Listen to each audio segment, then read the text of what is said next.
The Kybalion, a study of the Hermetic philosophy of ancient Egypt and Greece. 1908. Introduction. We take great pleasure in presenting to the attention of students and investigators of the secret doctrines this little work based upon the world-old Hermetic teachings. There has been so little written upon this subject, notwithstanding the countless references to the teachings in the many works upon occultism, that the many earnest searchers after the arcane truths will doubtless welcome the appearance of the present volume. The purpose of this work is not the enunciation of any special philosophy or doctrine, but rather is to give to the students a statement of the truth that will serve to reconcile the many bits of occult knowledge that they may have acquired, but which are apparently opposed to each other, and which often serve to discourage and disgust the beginner in the study.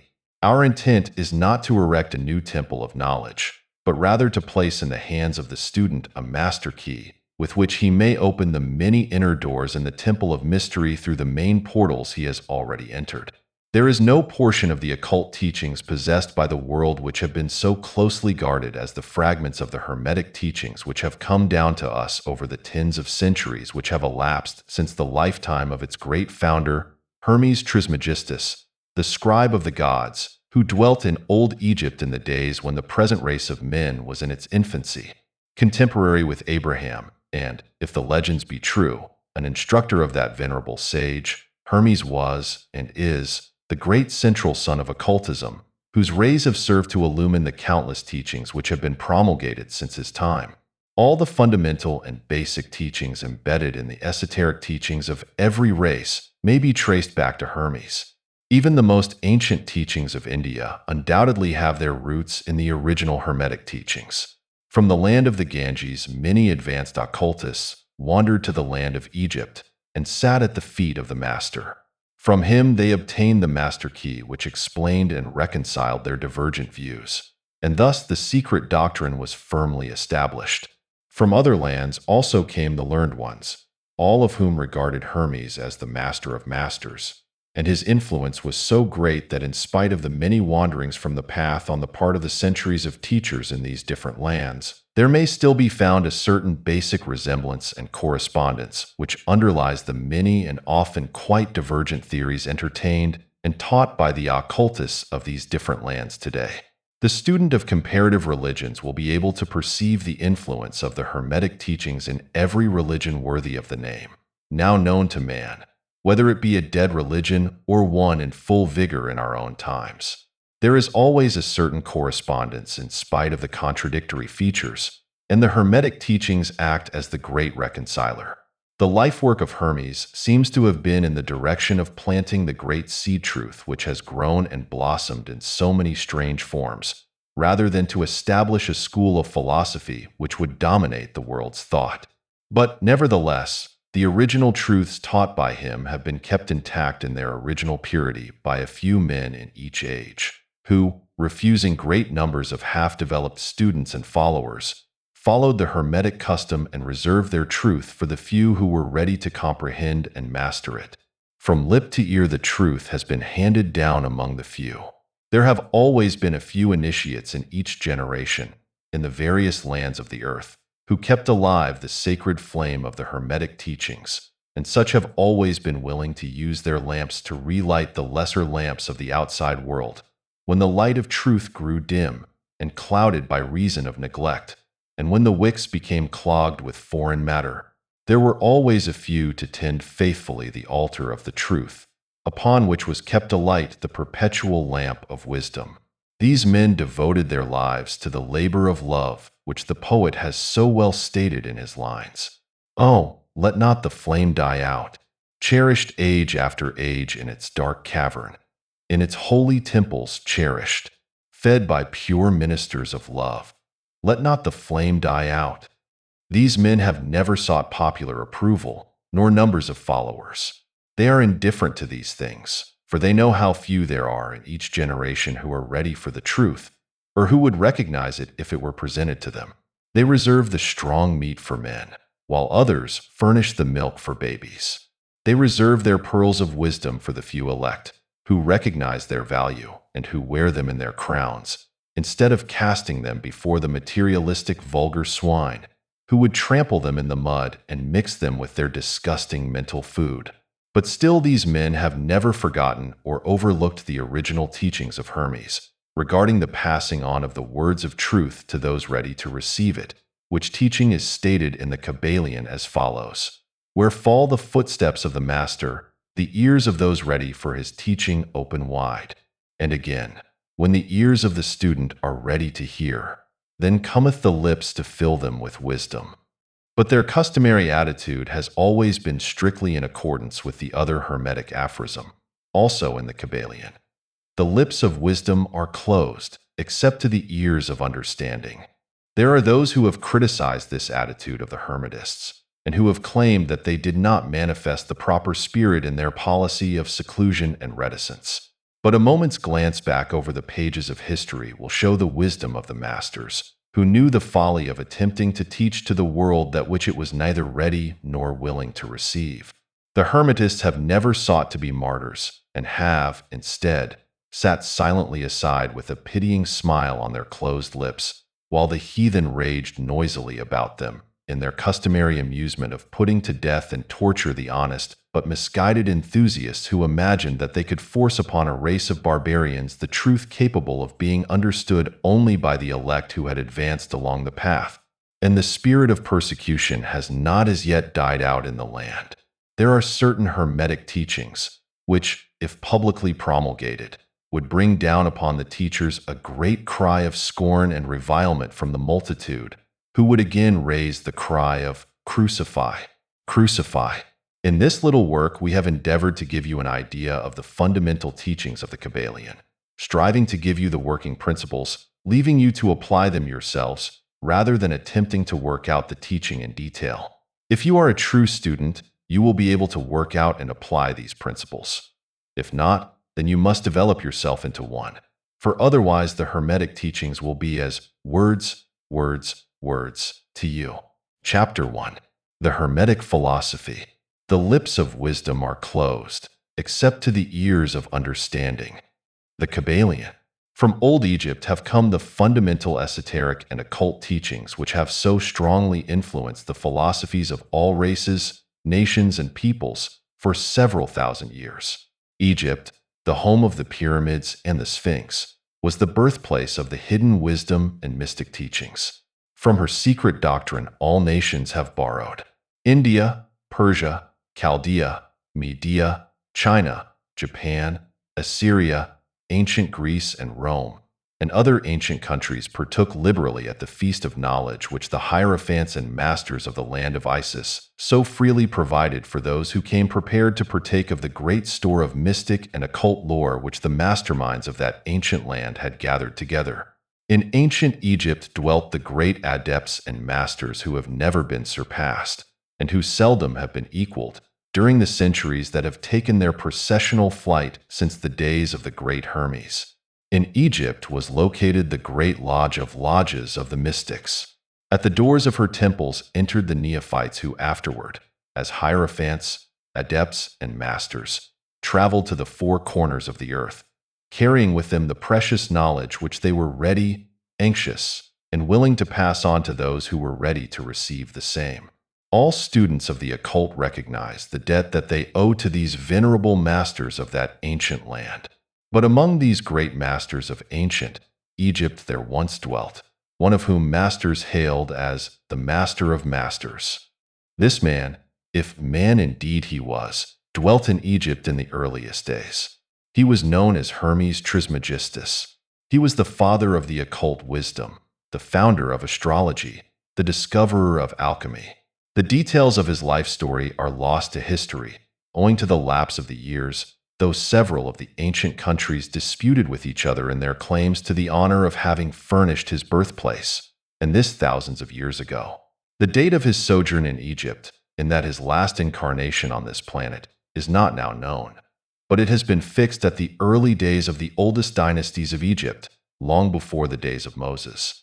The best authorities regard him as a contemporary of Abraham, and some of the Jewish traditions go so far as to claim that Abraham acquired a portion of his mystic knowledge from Hermes himself.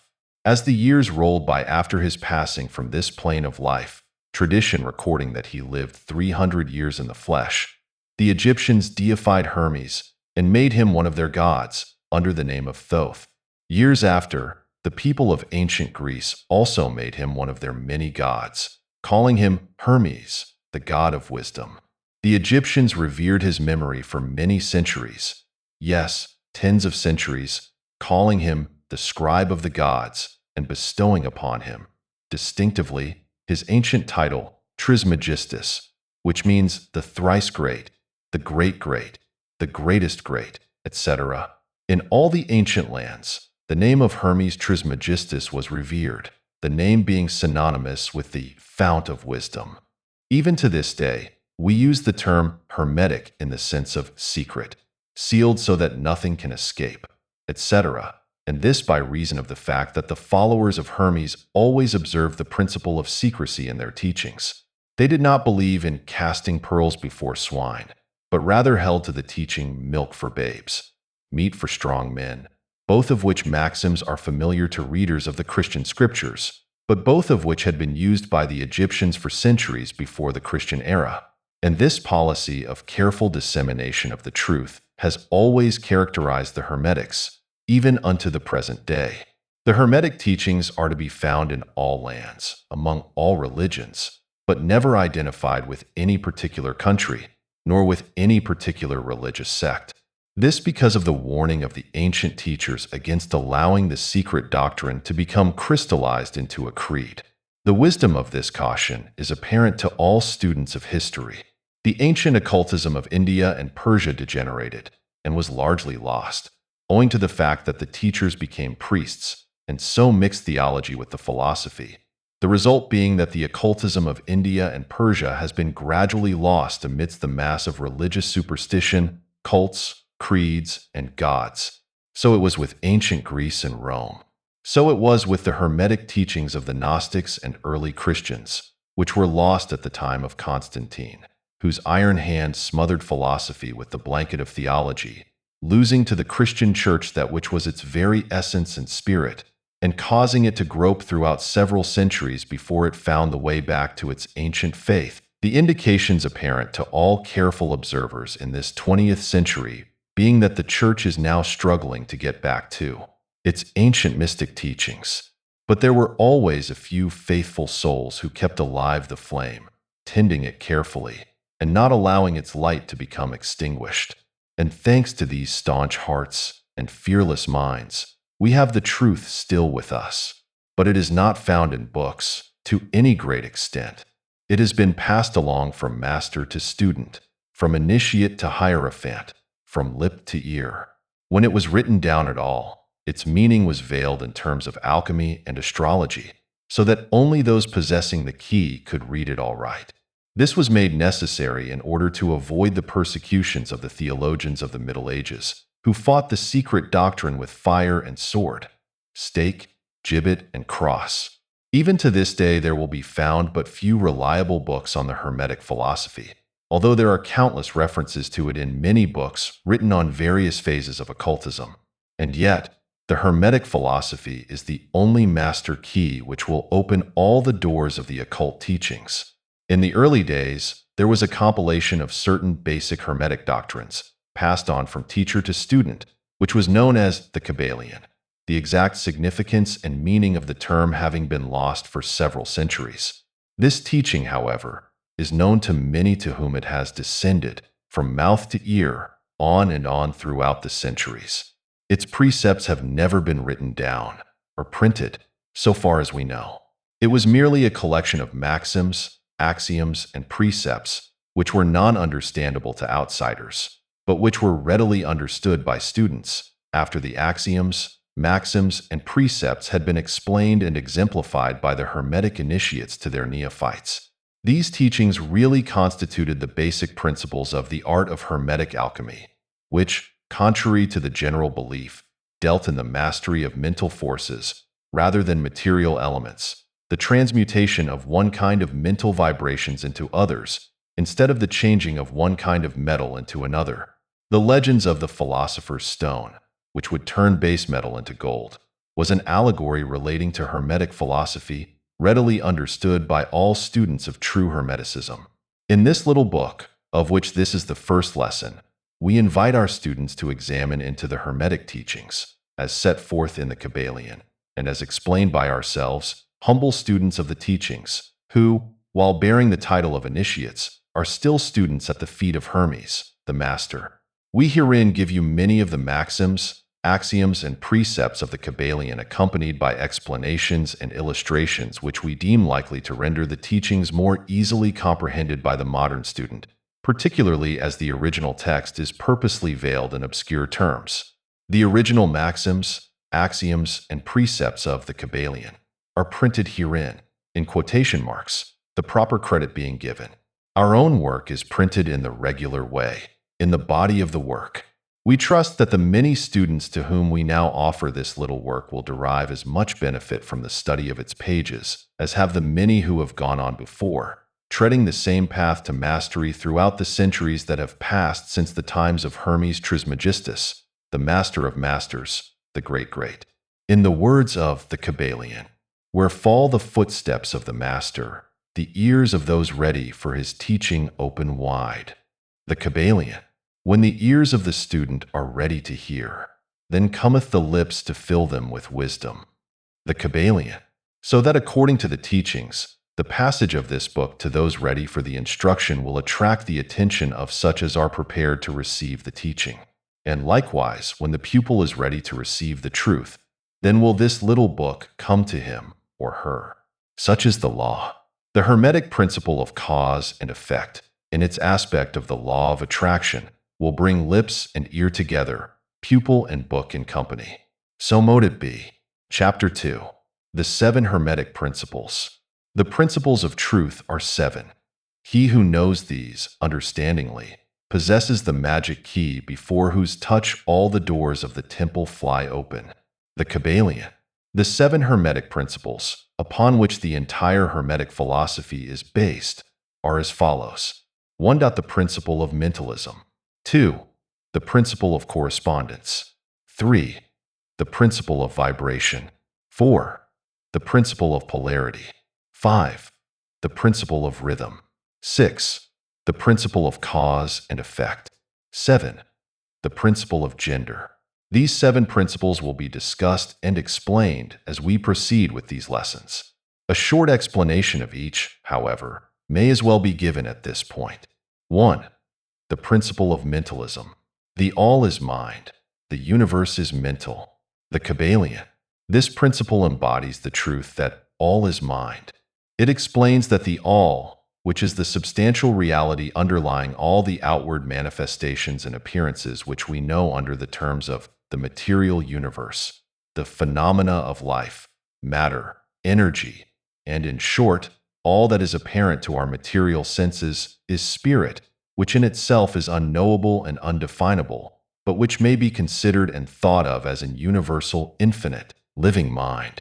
It also explains that all the phenomenal world or universe is simply a mental creation of the all, subject to the laws of created things, and that the universe, as a whole, and in its parts or units, has its existence in the mind of the all, in which mind we live and move and have our being.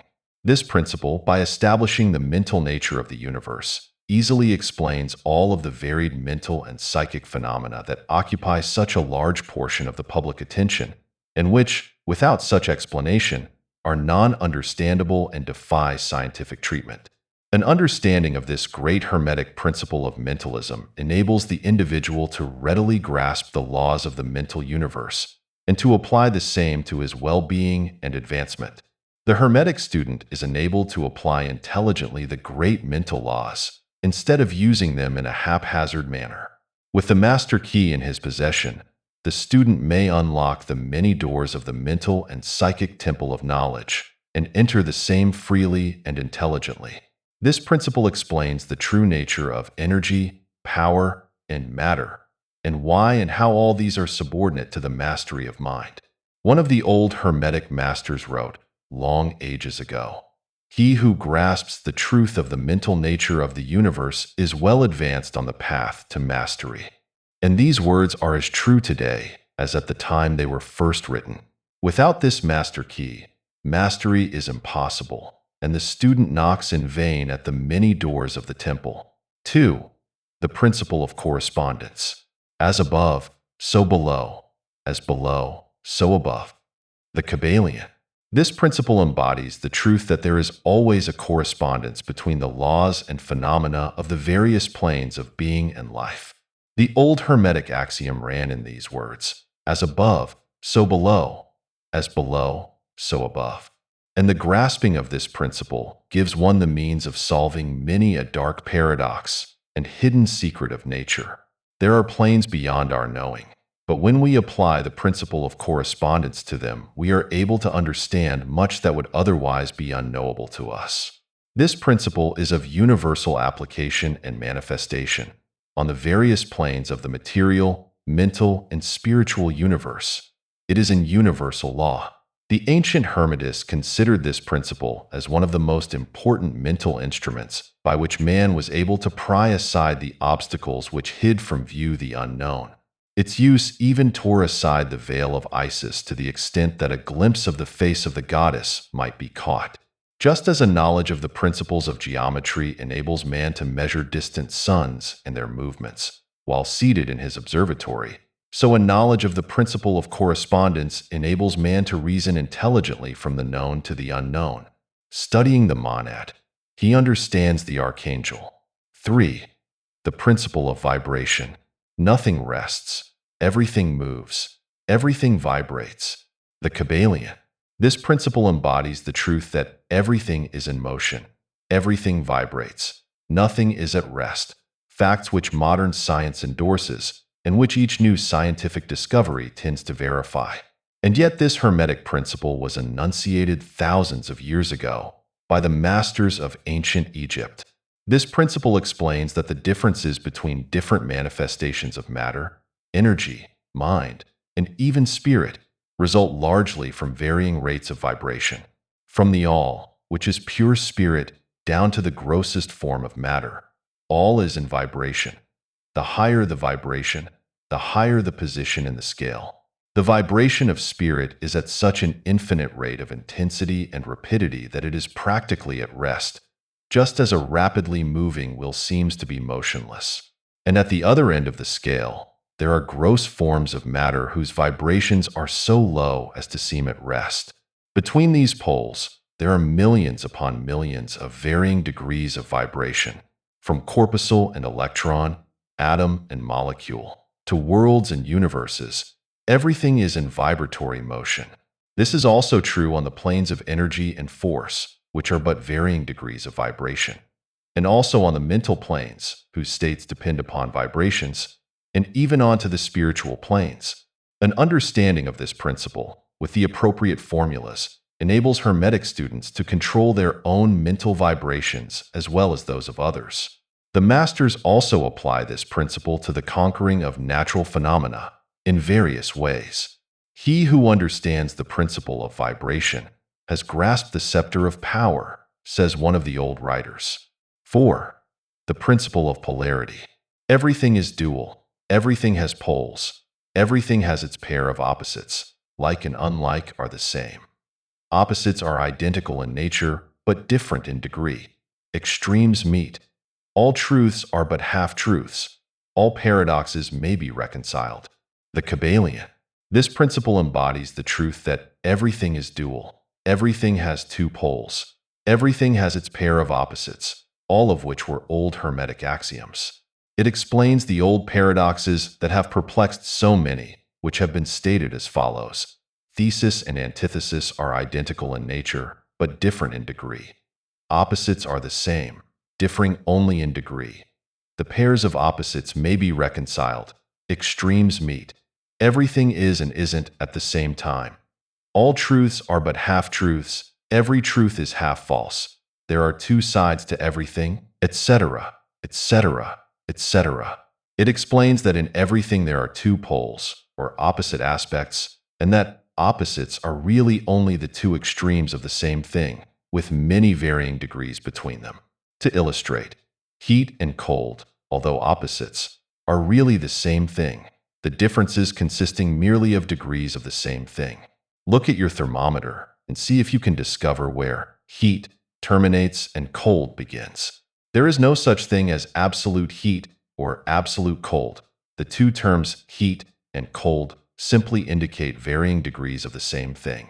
And that same thing which manifests as heat and cold is merely a form, variety, and rate of vibration. So, heat and cold are simply the two poles of that which we call heat, and the phenomena attendant thereupon are manifestations of the principle of polarity.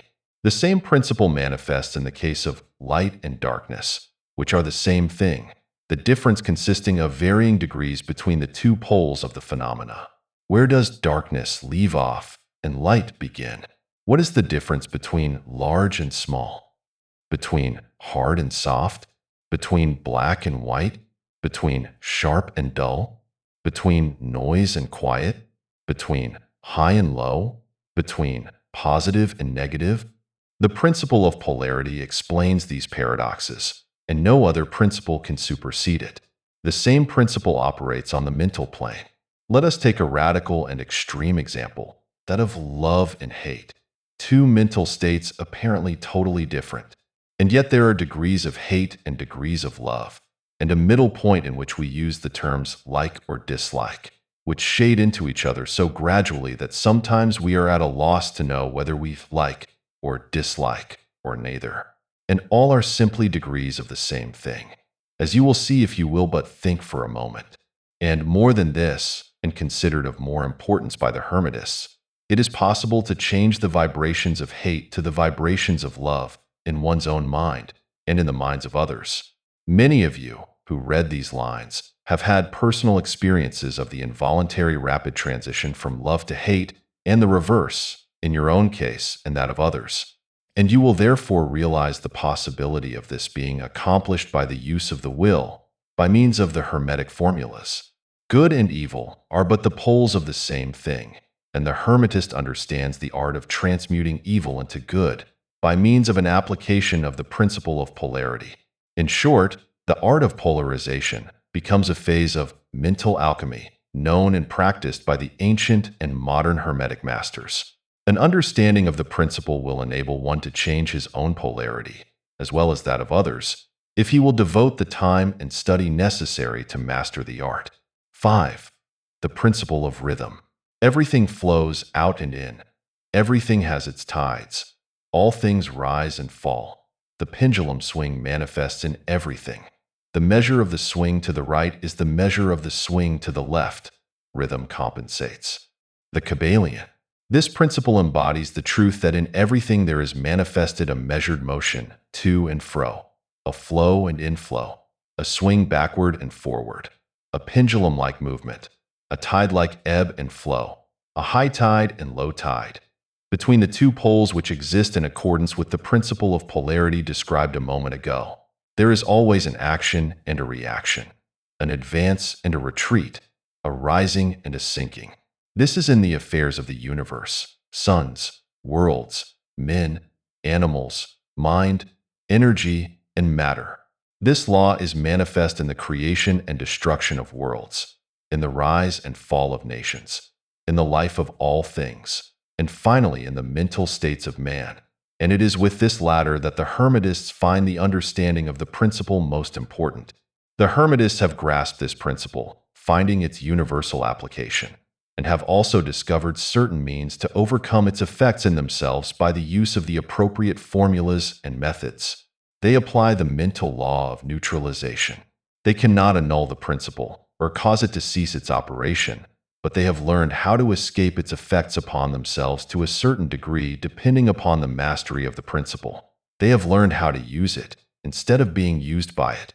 In this and similar methods consists the art of the Hermetists. The master of Hermetics polarizes himself at the point at which he desires to rest, and then neutralizes the rhythmic swing of the pendulum which would tend to carry him to the other pole. All individuals who have attained any degree of self-mastery do this to a certain degree, more or less unconsciously, but the master does this consciously, and by the use of his will, and attains a degree of poise and mental firmness almost impossible of belief on the part of the masses who are swung backward and forward like a pendulum. This principle and that of polarity have been closely studied by the Hermetists, and the methods of counteracting, neutralizing, and using them form an important part of the Hermetic mental alchemy. 6. The principle of cause and effect.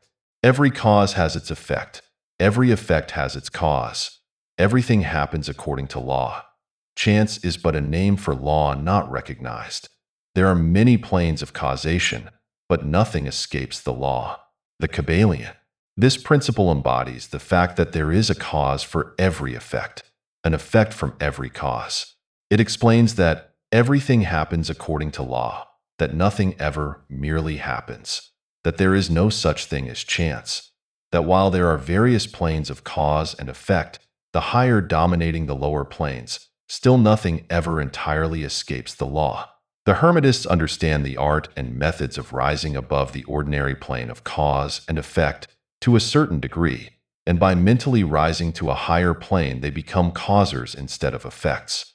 The masses of people are carried along, obedient to the environment, the wills and desires of others stronger than themselves, heredity, suggestion, and other outward causes moving them about like pawns on the chessboard of life.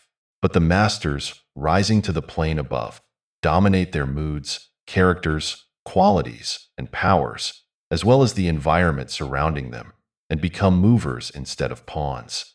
They help to play the game of life, instead of being played and moved about by other wills and environments. They use the principle instead of being its tools. The masters obey the causation of the higher planes, but they help to rule on their own plane. In this statement there is condensed a wealth of Hermetic knowledge. Let him read who can. 7. The principle of gender. Gender is in everything. Everything has its masculine and feminine principles. Gender manifests on all planes. The Kybalion. This principle embodies the truth that there is gender manifested in everything, the masculine and feminine principles ever at work. This is true not only of the physical plane, but of the mental and even the spiritual planes. On the physical plane, the principle manifests as sex. On the higher planes it takes higher forms, but the principle is ever the same.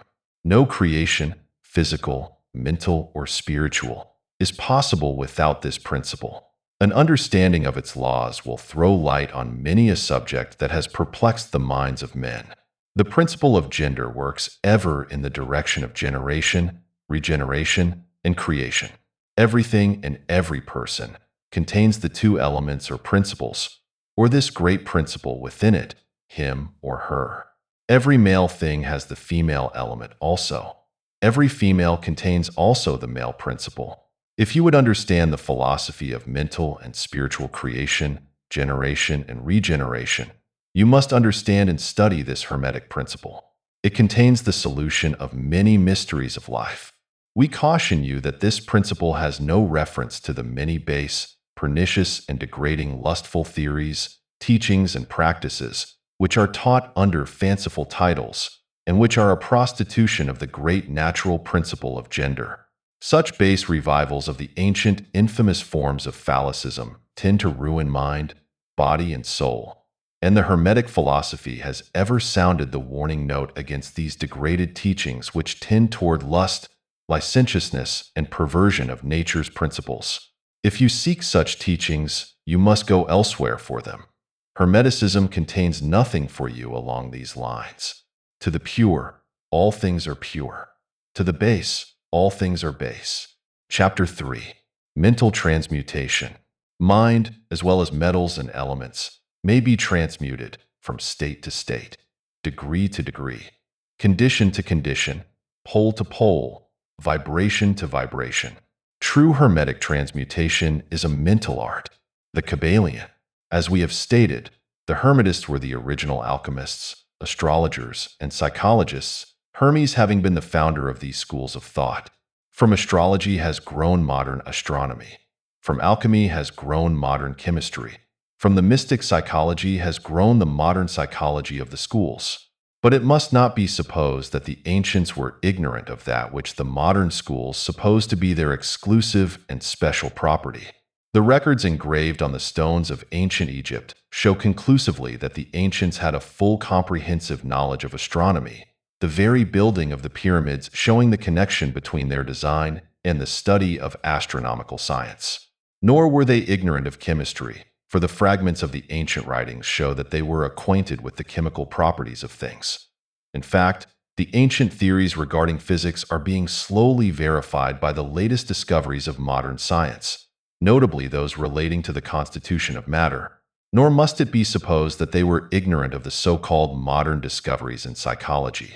On the contrary, the Egyptians were especially skilled in the science of psychology, particularly in the branches that the modern schools ignore, but which, nevertheless, are being uncovered under the name of psychic science, which is perplexing the psychologists of today and making them reluctantly admit that there may be something in it after all.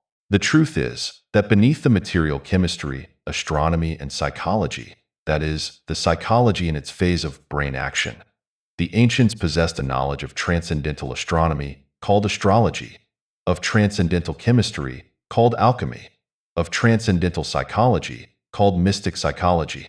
They possessed the inner knowledge as well as the outer knowledge, the latter alone being possessed by modern scientists. Among the many secret branches of knowledge possessed by the Hermetists was that known as mental transmutation, which forms the subject matter of this lesson. Transmutation is a term usually employed to designate the ancient art of the transmutation of metals, particularly of the base metals into gold. The word transmute means to change from one nature, form, or substance into another. To transform, Webster, and accordingly, mental transmutation means the art of changing and transforming mental states, forms, and conditions into others. So you may see that mental transmutation is the art of mental chemistry, if you like the term, a form of practical mystic psychology. But this means far more than appears on the surface. Transmutation, alchemy, or chemistry on the mental plane is important enough in its effects, to be sure, and if the art stopped there, it would still be one of the most important branches of study known to man. But this is only the beginning. Let us see why. The first of the 7 Hermetic principles is the principle of mentalism, the axiom of which is, the all is mind. The universe is mental, which means that the underlying reality of the universe is mind, and the universe itself is mental, that is, existing in the mind of the all. We shall consider this principle in succeeding lessons, but let us see the effect of the principle if it be assumed to be true. If the universal is mental in its nature, then mental transmutation must be the art of changing the conditions of the universe along the lines of matter, force, and mind. So you see, therefore, that mental transmutation is really the magic of which the ancient writers had so much to say in their mystical works, and about which they gave so few practical instructions. If all be mental, then the art which enables one to transmute mental conditions must render the master the controller of material conditions, as well as those ordinarily called mental. As a matter of fact, none but advanced mental alchemists have been able to attain the degree of power necessary to control the grosser physical conditions, such as the control of the elements of nature, the production or cessation of tempests, the production and cessation of earthquakes and other great physical phenomena. But that such men have existed, and do exist today, is a matter of earnest belief to all advanced occultists of all schools. That the masters exist and have these powers, the best teachers assure their students, having had experiences which justify them in such belief and statements. These masters do not make public exhibitions of their powers, but seek seclusion from the crowds of men in order to better work their way along the path of attainment. We mention their existence at this point merely to call your attention to the fact that their power is entirely mental and operates along the lines of the higher mental transmutation under the Hermetic principle of mentalism. The universe is mental, the Kybalion. But students and Hermetists of lesser degree than masters, the initiates and teachers, are able to freely work along the mental plane in mental transmutation. In fact, all that we call psychic phenomena, mental influence, mental science, new thought phenomena, etc., operates along the same general lines, for there is but one principle involved, no matter by what name the phenomena be called. The student and practitioner of mental transmutation works among the mental plane, transmuting mental conditions, states, etc., into others, according to various formulas, more or less efficacious. The various treatments, affirmations, denials, etc., of the schools of mental science are but formulas, often quite imperfect and unscientific, of the Hermetic art. The majority of modern practitioners are quite ignorant compared to the ancient masters, for they lack the fundamental knowledge upon which the work is based. Not only may the mental states, etc., of oneself be changed or transmuted by Hermetic methods, but also the states of others may be, and are, constantly transmuted in the same way, usually unconsciously, but often consciously by some understanding the laws and principles, in cases where the people affected are not informed of the principles of self-protection. And more than this, as many students and practitioners of modern mental science know, every material condition depending upon the minds of other people may be changed or transmuted in accordance with the earnest desire, will, and treatments of a person desiring changed conditions of life. The public are so generally informed regarding these things at present that we do not deem it necessary to mention the same at length. Our purpose at this point being merely to show the Hermetic principle and art underlying all of these various forms of practice, good and evil, for the force can be used in opposite directions according to the Hermetic principles of polarity. In this little book, we shall state the basic principles of mental transmutation, that all who read may grasp the underlying principles, and thus possess the master key that will unlock the many doors of the principle of polarity. We shall now proceed to a consideration of the first of the Hermetic 7 principles, the principle of mentalism, in which it explains the truth that the all is mind. The universe is mental, in the words of the Kybalion. We ask the close attention and careful study of this great principle on the part of our students, for it is really the basic principle of the whole Hermetic philosophy and of the Hermetic art of mental transmutation. Chapter 4.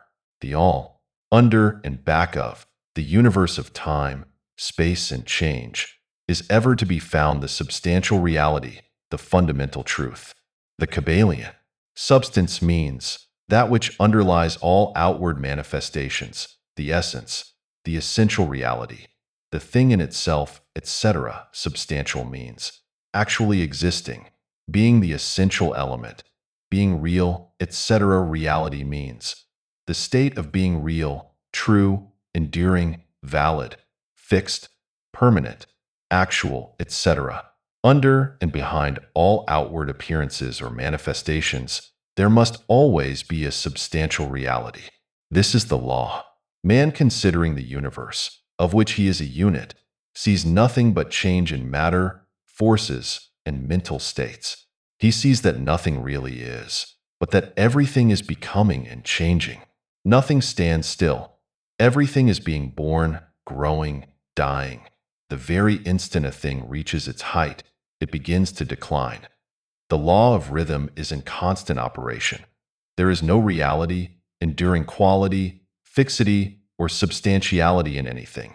Nothing is permanent but change. He sees all things evolving from other things and resolving into other things, a constant action and reaction, inflow and outflow, building up and tearing down, creation and destruction, birth, growth, and death. Nothing endures but change. And if he be a thinking man, he realizes that all of these changing things must be but outward appearances or manifestations of some underlying power, some substantial reality. All thinkers, in all lands and in all times, have assumed the necessity for postulating the existence of this substantial reality. All philosophies worthy of the name have been based upon this thought. Men have given to this substantial reality many names. Some have called it by the term of deity under many titles. Others have called it the infinite and eternal energy. Others have tried to call it matter, but all have acknowledged its existence. It is self-evident. It needs no argument. In these lessons, we have followed the example of some of the world's greatest thinkers, both ancient and modern, the Hermetic masters, and have called this underlying power, this substantial reality, by the Hermetic name of the All, which term we consider the most comprehensive of the many terms applied by man to that which transcends names and terms. We accept and teach the view of the great Hermetic thinkers of all times, as well as of those illumined souls who have reached higher planes of being, both of whom assert that the inner nature of the All is unknowable. This must be so, for naught by the All itself can comprehend its own nature and being. The Hermetists believe and teach that the All, in itself, is and must ever be unknowable. They regard all the theories, guesses, and speculations of the theologians and metaphysicians regarding the inner nature of the All as but the childish efforts of mortal minds to grasp the secret of the infinite. Such efforts have always failed and will always fail from the very nature of the task. One pursuing such inquiries travels around and around in the labyrinth of thought until he is lost to all sane reasoning, action, or conduct, and is utterly unfitted for the work of life. He is like the squirrel which frantically runs around and around the circling treadmill wheel of his cage, traveling ever and yet reaching nowhere, at the end a prisoner still and standing just where he started. And still more presumptuous are those who attempt to ascribe to the All the personality, qualities, properties, characteristics, and attributes of themselves, ascribing to the All the human emotions, feelings, and characteristics, even down to the pettiest qualities of mankind, such as jealousy, susceptibility to flattery and praise, desire for offerings and worship, and all the other survivals from the days of the childhood of the race. Such ideas are not worthy of grown men and women, and are rapidly being discarded. At this point, it may be proper for me to state that we make a distinction between religion and theology, between philosophy and metaphysics. Religion, to us, means that intuitional realization of the existence of the All and one's relationship to it, while theology means the attempts of men to ascribe personality, qualities, and characteristics to it. Their theories regarding its affairs, will, desires, plans, and designs, and their assumption of the office of middlemen between the All and the people. Philosophy, to us, means the inquiry after knowledge of things knowable and thinkable, while metaphysics means the attempt to carry the inquiry over and beyond the boundaries and into regions unknowable and unthinkable, and with the same tendency as that of theology.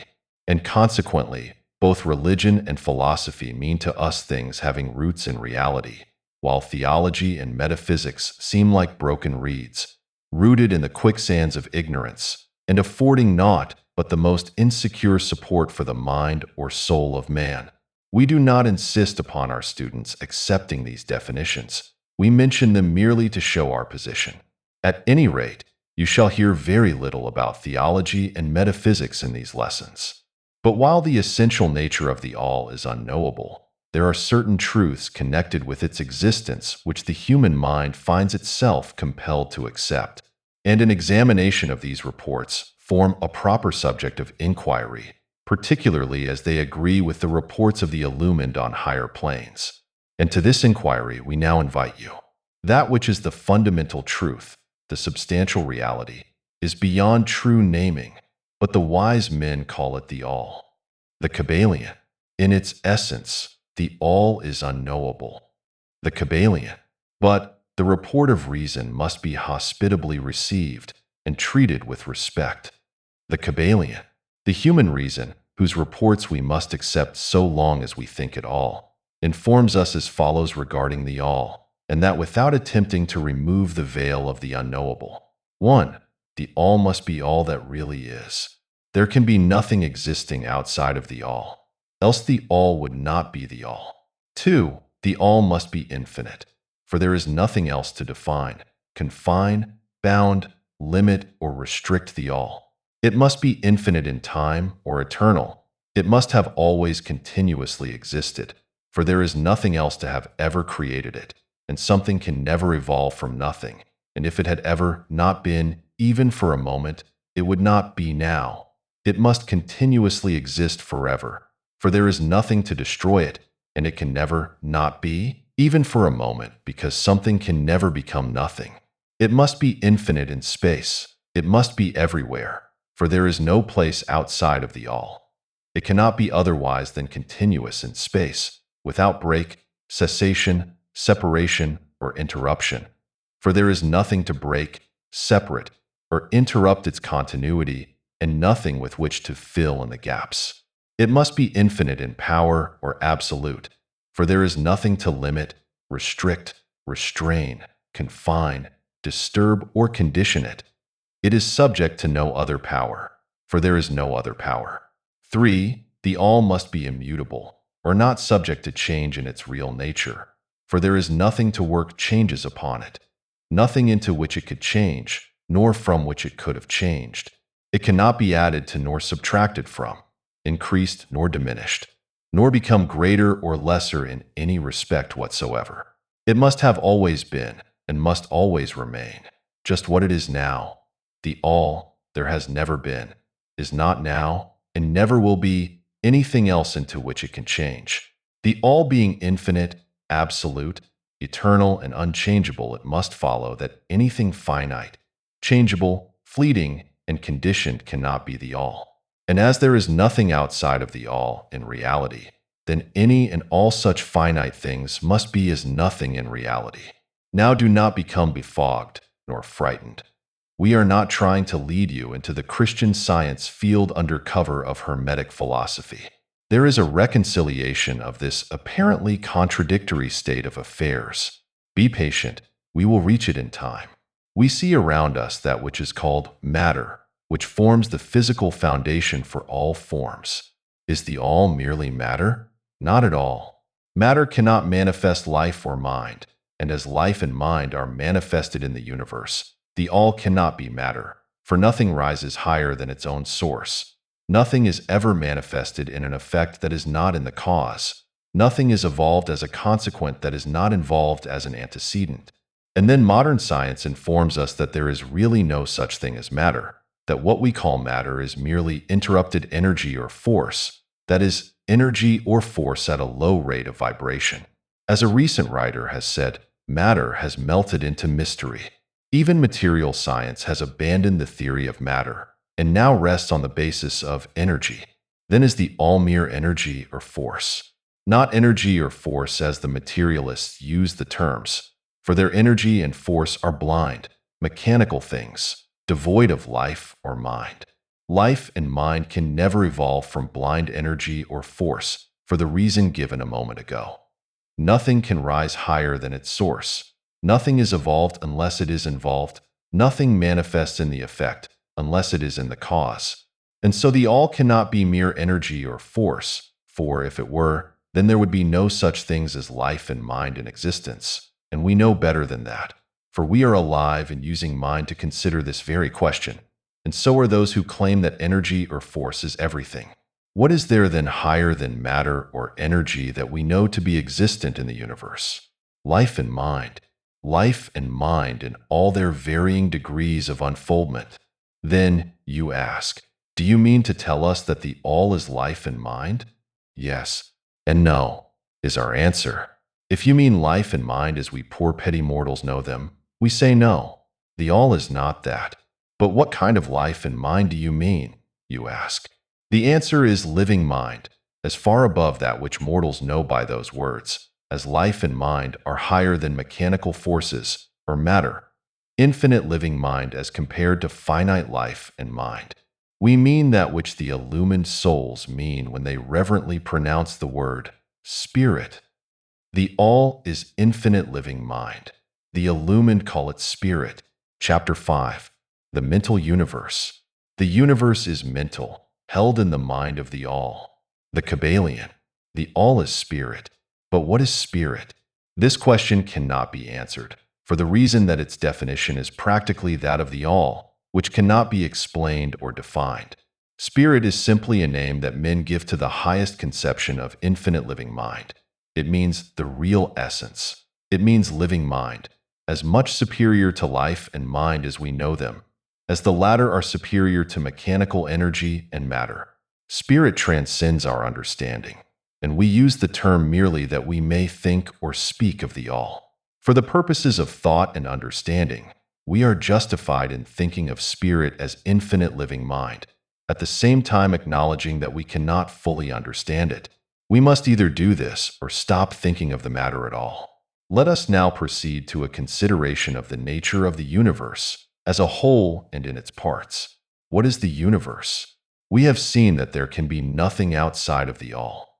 Then is the universe the all? No, this cannot be, because the universe seems to be made up of many and is constantly changing. And in other ways, it does not measure up to the ideas that we are compelled to accept regarding the all, as stated in our last lesson. Then if the universe be not the all, then it must be nothing. Such is the inevitable conclusion of the mind at first thought. But this will not satisfy the question, for we are sensible of the existence of the universe. Then if the universe is neither the all nor nothing, what can it be? Let us examine this question.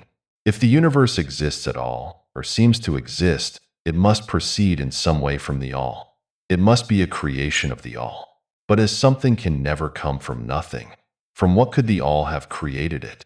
Some philosophers have answered this question by saying that the all created the universe from itself, that is, from the being and substance of the all. But this will not do, for the all cannot be subtracted from, nor divided, as we have seen.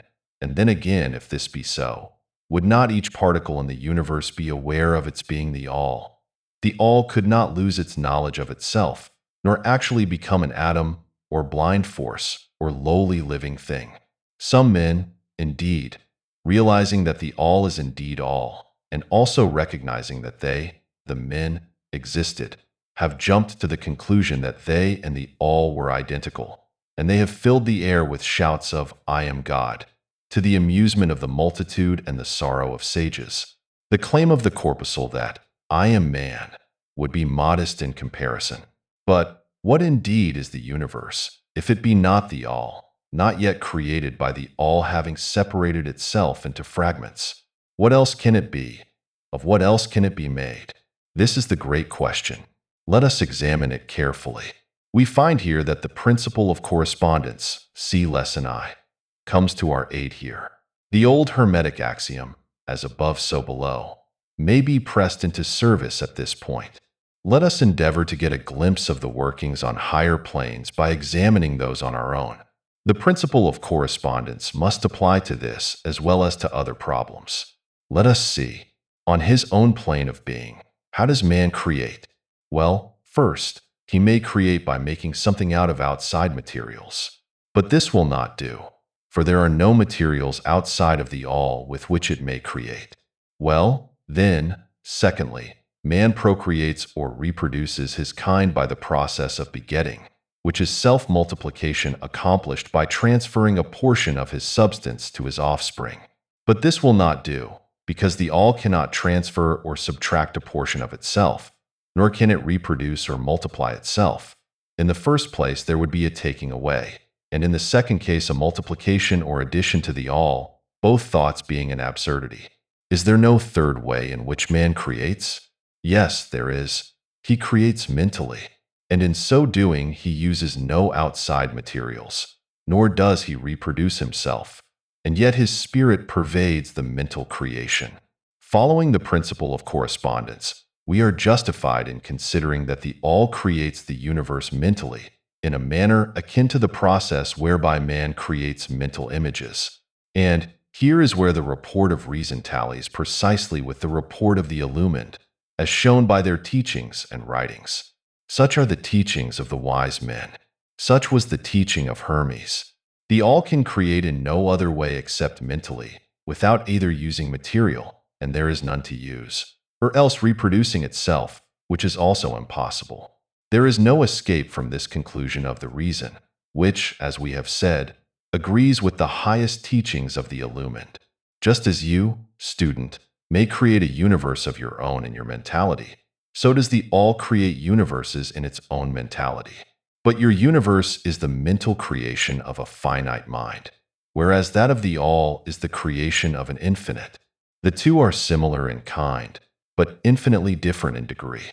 We shall examine more closely into the process of creation and manifestation as we proceed. But this is the point to fix in your minds at this stage. The universe and all it contains is a mental creation of the all. Verily, indeed, all is mind.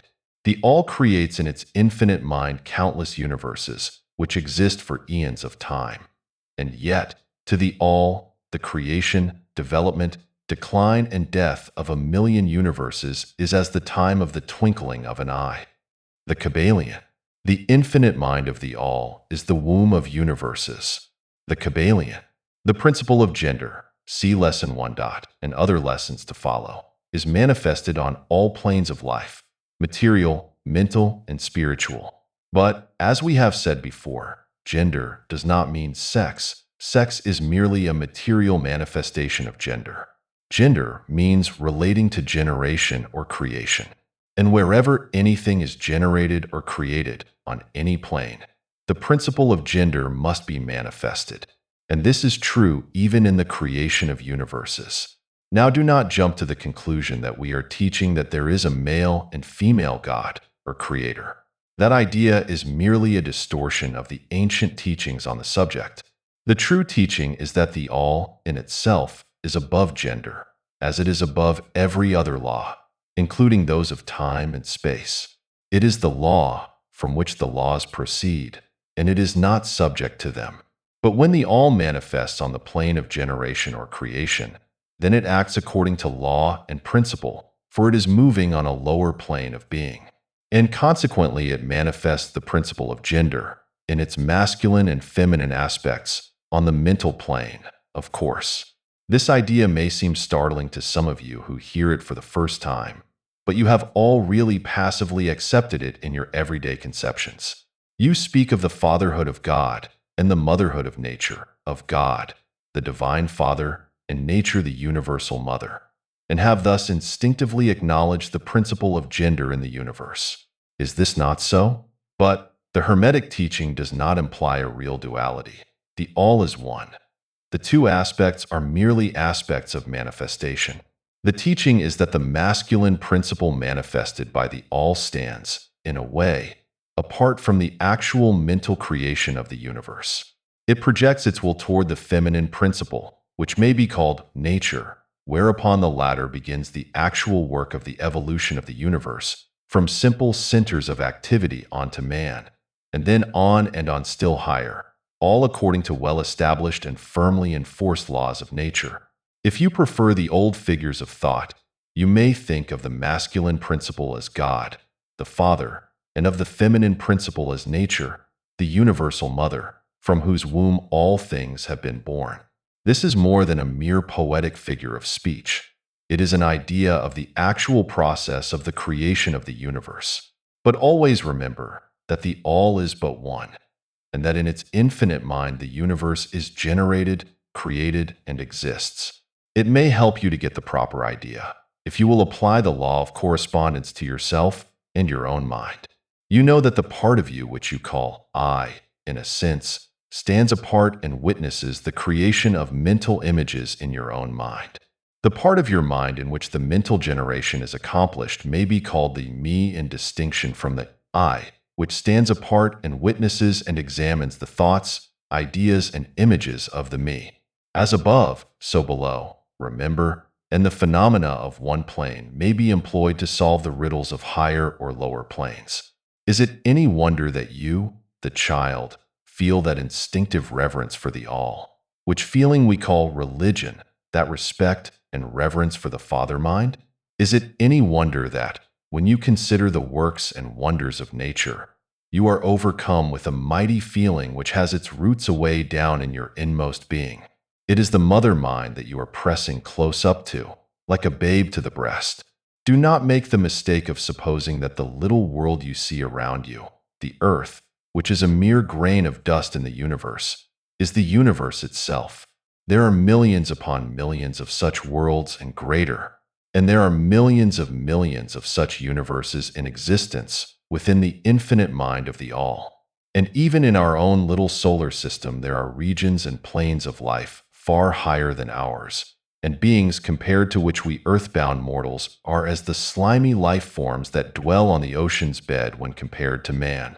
There are beings with powers and attributes higher than man has ever dreamed of the gods possessing. And yet these beings were once as you and still lower. And you will be even as they and still higher in time. For such is the destiny of man as reported by the illumined. And death is not real, even in the relative sense. It is but birth to a new life. And you shall go on and on and on to higher and still higher planes of life, for eons upon eons of time. The universe is your home, and you shall explore its farthest recesses before the end of time. You are dwelling in the infinite mind of the All, and your possibilities and opportunities are infinite, both in time and space. And at the end of the grand cycle of eons, when the All shall draw back into itself all of its creations, you will go gladly, for you will then be able to know the whole truth of being at one with the All. Such is the report of the illumined, those who have advanced well along the path. And in the meantime, rest calm and serene. You are safe and protected by the infinite power of the Father-Mother mind. Within the Father-Mother mind, mortal children are at home. The Kybalion. There is not one who is fatherless nor motherless in the universe. The Kybalion. Chapter 6. The Divine Paradox. The half-wise, recognizing the comparative unreality of the universe, imagine that they may defy its laws. Such are vain and presumptuous fools, and they are broken against the rocks and torn asunder by the elements by reason of their folly. The truly wise, knowing the nature of the universe, use law against laws, the higher against the lower, and by the art of alchemy transmute that which is undesirable into that which is worthy, and thus triumph. Mastery consists not in abnormal dreams, visions, and fantastic imaginings or living, but in using the higher forces against the lower, escaping the pains of the lower planes by vibrating on the higher. Transmutation, not presumptuous denial, is the weapon of the master. The Kybalion. This is the paradox of the universe, resulting from the principle of polarity which manifests when the All begins to create. Hearken to it, for it points the difference between half-wisdom and wisdom. While to the infinite All, the universe, its laws, its powers, its life, its phenomena, are as things witnessed in the state of meditation or dream. Yet to all that is finite, the universe must be treated as real, and life and action and thought must be based thereupon. Accordingly, although with an ever understanding of the higher truth, each according to its own plane and laws, were the All to imagine that the universe were indeed reality, then woe to the universe, for there would be then no escape from lower to higher, divine ward. Then would the universe become a fixity and progress would become impossible. And if man, owing to half-wisdom, acts and lives and thinks of the universe as merely a dream, akin to his own finite dreams, then indeed does it so become for him. And like a sleepwalker he stumbles ever around and around in a circle, making no progress, and being forced into an awakening at last by his falling bruised and bleeding over the natural laws which he ignored. Keep your mind ever on the star, but let your eyes watch over your footsteps, lest you fall into the mire by reason of your upward gaze. Remember the divine paradox, that while the universe is not, still it is. Remember ever the two poles of truth, the absolute and the relative. Beware of half-truths. What Hermetists know as the law of paradox is an aspect of the principle of polarity. The Hermetic writings are filled with references to the appearance of the paradox in the consideration of the problems of life and being. The teachers are constantly warning their students against the error of omitting the other side of any question, and their warnings are particularly directed to the problems of the absolute and the relative, which perplex all students of philosophy, and which cause so many to think and act contrary to what is generally known as common sense. And we caution all students to be sure to grasp the divine paradox of the absolute and relative, lest they become entangled in the mire of the half-truth. With this in view, this particular lesson has been written. Read it carefully.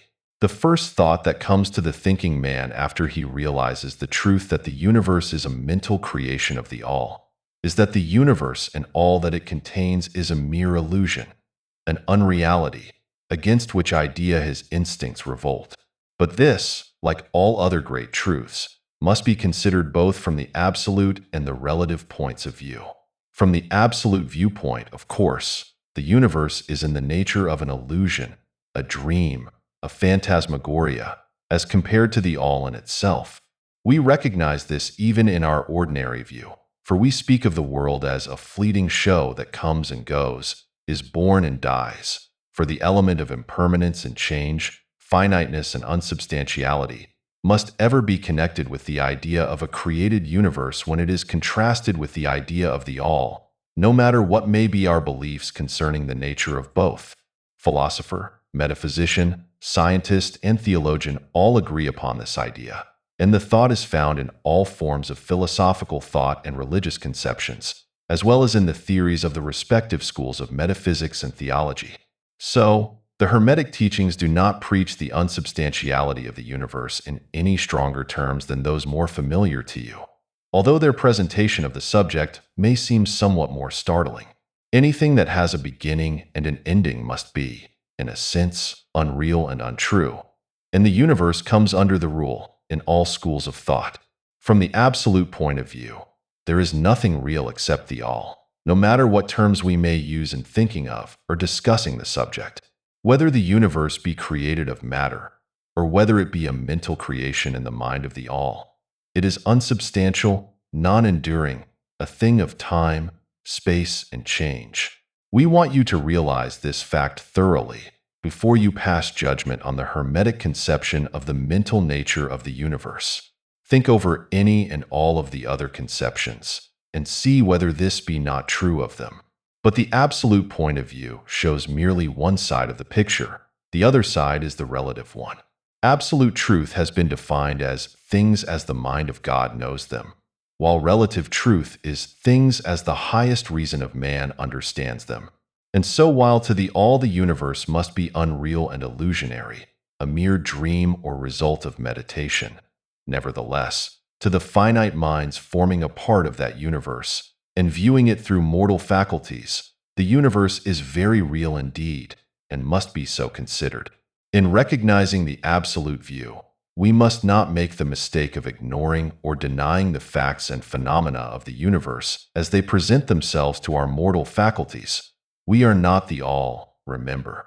To take familiar illustrations, we all recognize the fact that matter exists to our senses. We will fare badly if we do not.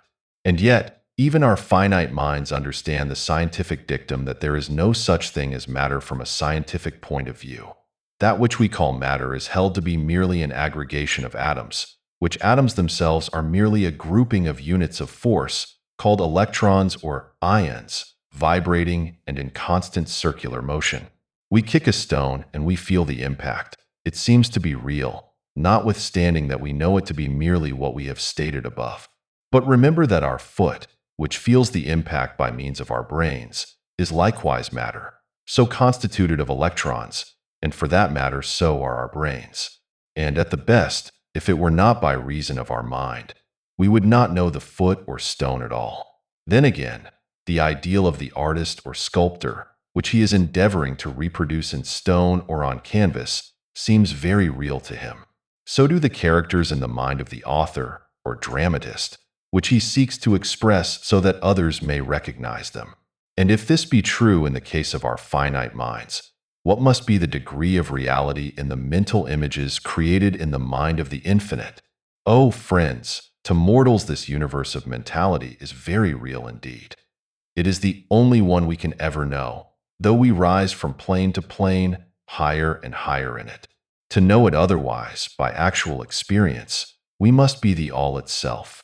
It is true that the higher we rise in the scale, the nearer to the mind of the Father we reach, the more apparent becomes the illusory nature of finite things. But not until the all finally withdraws us into itself does the vision actually vanish. So, we need not dwell upon the feature of illusion. Rather, let us, recognizing the real nature of the universe, seek to understand its mental laws and endeavor to use them to the best effect in our upward progress through life as we travel from plane to plane of being. The laws of the universe are nonetheless iron laws because of the mental nature. All, except the all, are bound by them. What is in the infinite mind of the all is real in a degree second only to that reality itself which is vested in the nature of the all. So, do not feel insecure or afraid. We are all held firmly in the infinite mind of the all. and there is nothing to hurt us or for us to fear. There is no power outside of the all to affect us, so we may rest calm and secure. There is a world of comfort and security in this realization when once attained. Then, calm and peaceful do we sleep, rocked in the cradle of the deep, resting safely on the bosom of the ocean of infinite mind, which is the all. In the all, indeed, do we live and move and have our being. Matter is nonetheless matter to us, while we dwell on the plane of matter, although we know it to be merely an aggregation of electrons, or particles of force, vibrating rapidly and gyrating around each other in the formations of atoms. The atoms in turn vibrating and gyrating, forming molecules, which latter in turn form larger masses of matter. Nor does matter become less matter when we follow the inquiry still further and learn from the Hermetic teachings that the force of which the electrons are but units is merely a manifestation of the mind of the all, and like all else in the universe is purely mental in its nature. While on the plane of matter, we must recognize its phenomena. We may control matter, as all masters of higher or lesser degree do, but we do so by applying the higher forces.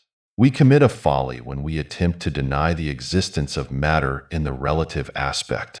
We may deny its mastery over us, and rightly so, but we should not attempt to ignore it in its relative aspect, at least so long as we dwell upon its plan.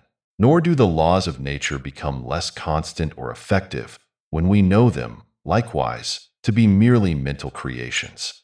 They are in full effect on the various planes. We overcome the lower laws by applying still higher ones, and in this way only. But we cannot escape law or rise above it entirely. Nothing but the all can escape law, and that because the all is law itself, from which all laws emerge. The most advanced masters may acquire the powers usually attributed to the gods of men, and there are countless ranks of being in the great hierarchy of life, whose being and power transcends even that of the highest masters among men to a degree unthinkable by mortals. But even the highest master and the highest being must bow to the law and be as nothing in the eye of the all. So that if even these highest beings, whose powers exceed even those attributed by men to their gods, if even these are bound by and are subservient to law, then imagine the presumption of mortal man, of our race and grade, when he dares to consider the laws of nature as unreal, visionary, and illusory, because he happens to be able to grasp the truth that the laws are mental in nature, and simply mental creations of the all. Those laws which the all intends to be governing laws are not to be defied or argued away. So long as the universe endures, will they endure. For the universe exists by virtue of these laws which form its framework and which hold it together. The Hermetic principle of mentalism, while explaining the true nature of the universe upon the principle that all is mental, does not change the scientific conceptions of the universe, life, or evolution. In fact, science merely corroborates the Hermetic teachings.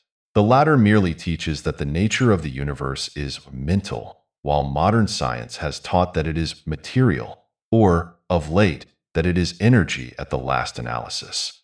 The Hermetic teachings have no fault to find with Herbert Spencer's basic principle, which postulates the existence of an infinite and eternal energy from which all things proceed. In fact, the Hermetics recognize in Spencer's philosophy the highest outside statement of the workings of the natural laws that have ever been promulgated, and they believe Spencer to have been a reincarnation of an ancient philosopher who dwelt in ancient Egypt thousands of years ago, and who later incarnated as Heraclitus, the Grecian philosopher who lived BC 500, and they regard his statement of the infinite and eternal energy as directly in the line of the Hermetic teachings, always with the addition of their own doctrine that his energy is the energy of the mind of the all. With the master key of the Hermetic philosophy, the student of Spencer will be able to unlock many doors of the inner philosophical conceptions of the great English philosopher, whose work shows the results of the preparation of his previous incarnations. His teachings regarding evolution and rhythm are in almost perfect agreement with the Hermetic teachings regarding the principle of rhythm. So, the student of Hermetics need not lay aside any of his cherished scientific views regarding the universe. All he is asked to do is to grasp the underlying principle of the all is mind. The universe is mental, held in the mind of the all. He will find that the other six of the seven principles will fit into his scientific knowledge and will serve to bring out obscure points and to throw light in dark corners. This is not to be wondered at when we realize the influence of the Hermetic thought on the early philosophers of Greece, upon whose foundations of thought the theories of modern science largely rest. The acceptance of the first Hermetic principle, mentalism, is the only great point of difference between modern science and Hermetic students, and science is gradually moving toward the Hermetic position in its groping in the dark for a way out of the labyrinth into which it has wandered in its search for reality. The purpose of this lesson is to impress upon the minds of our students the fact that, to all intents and purposes, the universe and its laws and its phenomena are just as real, so far as man is concerned, as they would be under the hypotheses of materialism or energism. Under any hypothesis, the universe in its outer aspect is changing, ever-flowing, and transitory, and therefore devoid of substantiality and reality.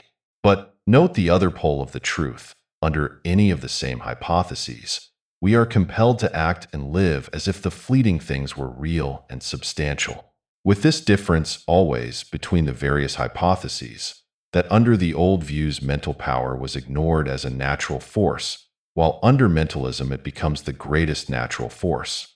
And this one difference revolutionizes life. To those who understand the principle and its resulting laws and practice. So, finally, students all, grasp the advantage of mentalism and learn to know, use and apply the laws resulting therefrom. But do not yield to the temptation which, as the Kybalion states, overcomes the half-wise and which causes them to be hypnotized by the apparent unreality of things. The consequence being that they wander about like dream people dwelling in a world of dreams, ignoring the practical work and life of man. The end being that they are broken against the rocks and torn asunder by the elements, by reason of their folly. Rather follow the example of the wise, which the same authority states, use law against laws, the higher against the lower, and by the art of alchemy transmute that which is undesirable into that which is worthy, and thus triumph. Following the authority, let us avoid the half-wisdom, which is folly, which ignores the truth that mastery consists not in abnormal dreams, visions, and fantastic imaginings or living, but in using the higher forces against the lower, escaping the pains of the lower planes by vibrating on the higher. Remember always, student, that transmutation, not presumptuous denial, is the weapon of the master. The above quotations are from the Kybalion and are worthy of being committed to memory by the student. We do not live in a world of dreams, but in a universe which, while relative, is real so far as our lives and actions are concerned. Our business in the universe is not to deny its existence, but to live, using the laws to rise from lower to higher, living on, doing the best that we can under the circumstances arising each day, and living, so far as is possible, to our highest ideas and ideals. The true meaning of life is not known to men on this plane, if indeed to any, but the highest authorities and our own intuitions teach us that we will make no mistake in living up to the best that is in us, so far as is possible, and realizing the universal tendency in the same direction in spite of apparent evidences to the contrary. We are all on the path, and the road leads upward ever, with frequent resting places. Read the message of the Kybalion, and follow the example of the wise, avoiding the mistake of the half-wise, who perish by reason of their folly. Chapter 7. The All in All. While all is in the all, it is equally true that the all is in all. To him who truly understands this truth hath come great knowledge. The Kybalion. How often have the majority of people heard repeated the statement that their deity, called by many names, was all in all, and how little have they suspected the inner occult truth concealed by these carelessly uttered words. The commonly used expression is a survival of the ancient Hermetic maxim quoted above. As the Kybalion says, to him who truly understands this truth hath come great knowledge. And, this being so, let us seek this truth, the understanding of which means so much. In this statement of truth, this Hermetic maxim, is concealed one of the greatest philosophical, scientific, and religious truths. We have given you the Hermetic teaching regarding the mental nature of the universe, the truth that the universe is mental, held in the mind of the All. As the Kybalion says, in the passage quoted above, all is in the All. But note also the correlated statement that it is equally true that the All is in all. This apparently contradictory statement is reconcilable under the law of paradox. It is, moreover, an exact Hermetic statement of the relations existing between the All and its mental universe. We have seen how all is in the All. Now let us examine the other aspect of the subject. The Hermetic teachings are to the effect that the All is immanent in, remaining within, inherent, abiding within its universe, and in every part, particle, unit, or combination within the universe. This statement is usually illustrated by the teachers by a reference to the principle of correspondence.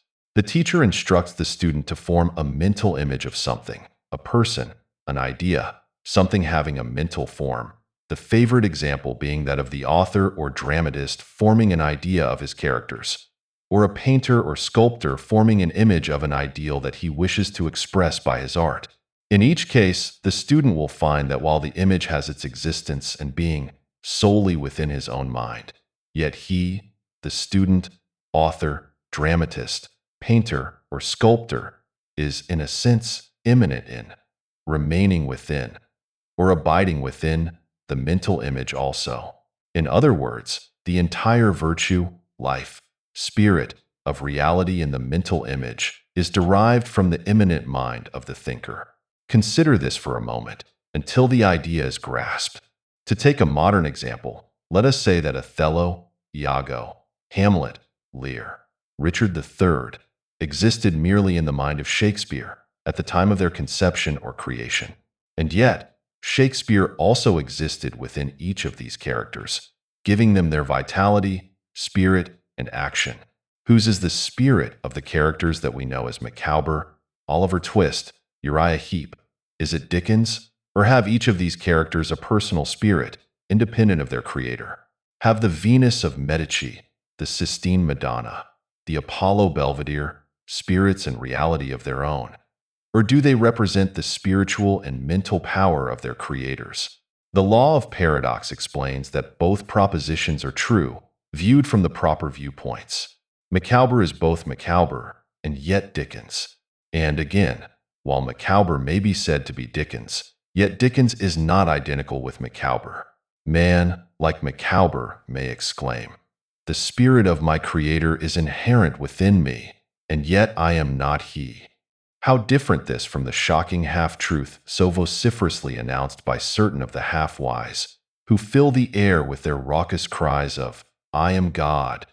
Imagine poor Micawber or the sneaky Uriah Heep crying, "I am Dickens," or some of the lowly clods in one of Shakespeare's plays grandiloquently announcing that, "I am Shakespeare." The all is in the earthworm, and yet the earthworm is far from being the all. And still the wonder remains that though the earthworm exists merely as a lowly thing, created and having its being solely within the mind of the all, yet the all is immanent in the earthworm and in the particles that go to make up the earthworm.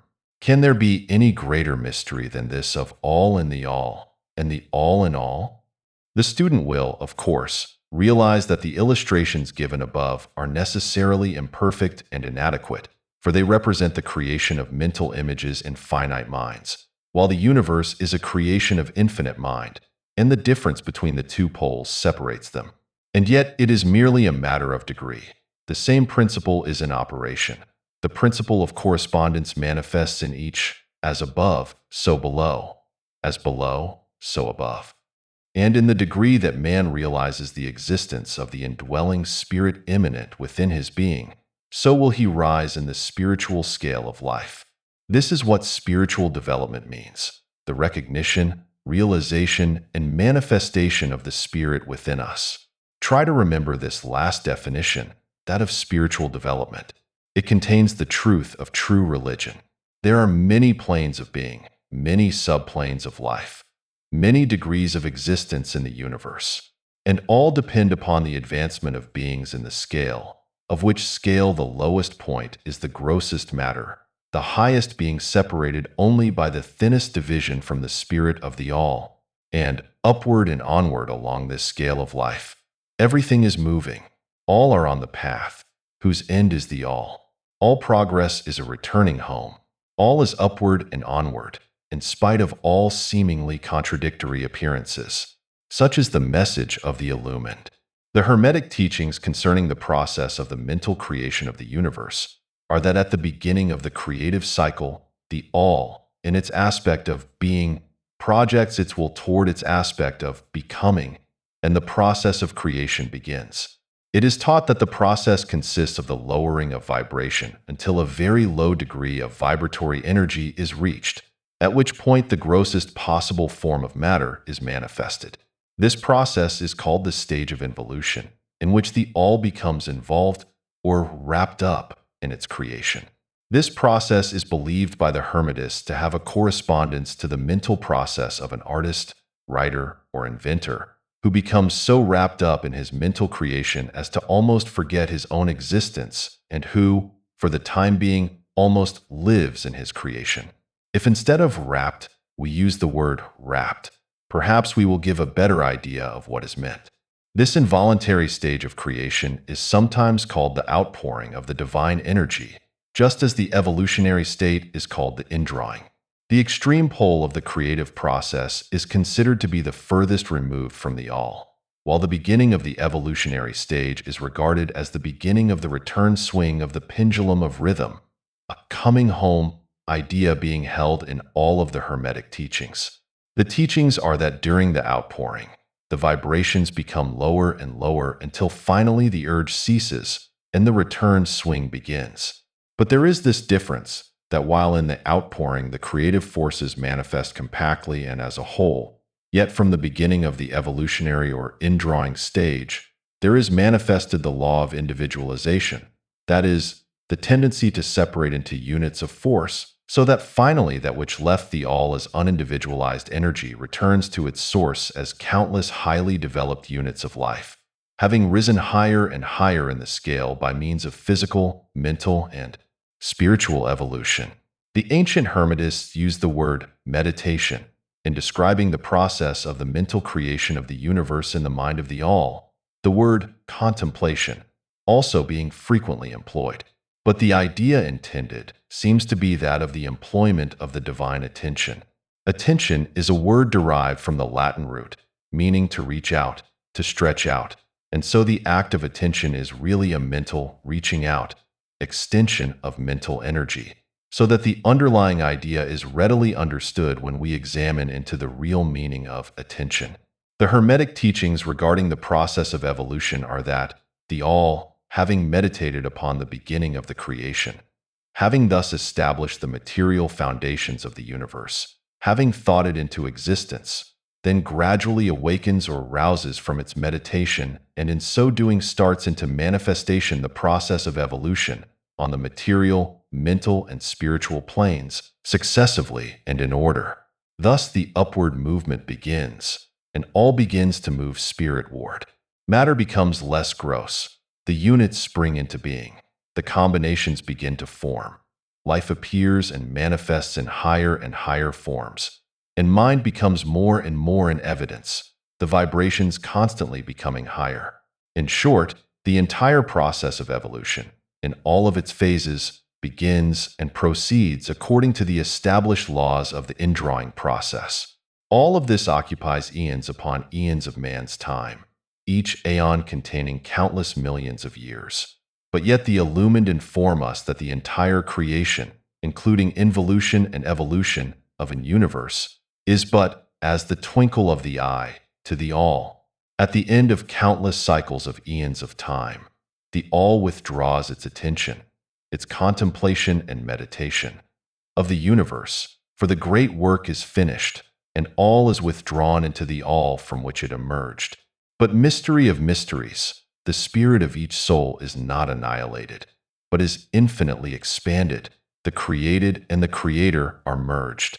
Such is the report of the illumined. The above illustration of the meditation and subsequent awakening from meditation of the all is of course but an attempt of the teachers to describe the infinite process by a finite example. And yet, as below, so above. The difference is merely in degree. And just as the all arouses itself from the meditation upon the universe, so does man, in time, cease from manifesting upon the material plane, and withdraws himself more and more into the indwelling spirit, which is indeed the divine ego. There is one more matter of which we desire to speak in this lesson, and that comes very near to an invasion of the metaphysical field of speculation, although our purpose is merely to show the futility of such speculation. We allude to the question which inevitably comes to the mind of all thinkers who have ventured to seek the truth. The question is, why does the all create universes? The question may be asked in different forms, but the above is the gist of the inquiry. Men have striven hard to answer this question, but still there is no answer worthy of the name. Some have imagined that the all had something to gain by it, but this is absurd, for what could the all gain that it did not already possess? Others have sought the answer in the idea that the all wished something to love, and others that it created for pleasure or amusement, or because it was lonely, or to manifest its power. All puerile explanations and ideas belonging to the childish period of thought. Others have sought to explain the mystery by assuming that the all found itself compelled to create by reason of its own internal nature, its creative instinct. This idea is an advance of the others, but its weak point lies in the idea of the all being compelled by anything internal or external. If its internal nature, or creative instinct, compelled it to do anything, then the internal nature, or creative instinct, would be the absolute instead of the all, and so accordingly that part of the proposition false. And yet, the all does create and manifest, and seems to find some kind of satisfaction in so doing. And it is difficult to escape the conclusion that in some infinite degree it must have what would correspond to an inner nature, or creative instinct in man, with correspondingly infinite desire and will. It could not act unless it willed to act, and it would not will to act unless it desired to act, and it would not desire to act unless it obtained some satisfaction thereby. And all of these things would belong to an inner nature, and might be postulated as existing according to the law of correspondence. But, still, we prefer to think of the all as acting entirely free from any influence, internal as well as external. That is the problem which lies at the root of difficulty, and the difficulty that lies at the root of the problem.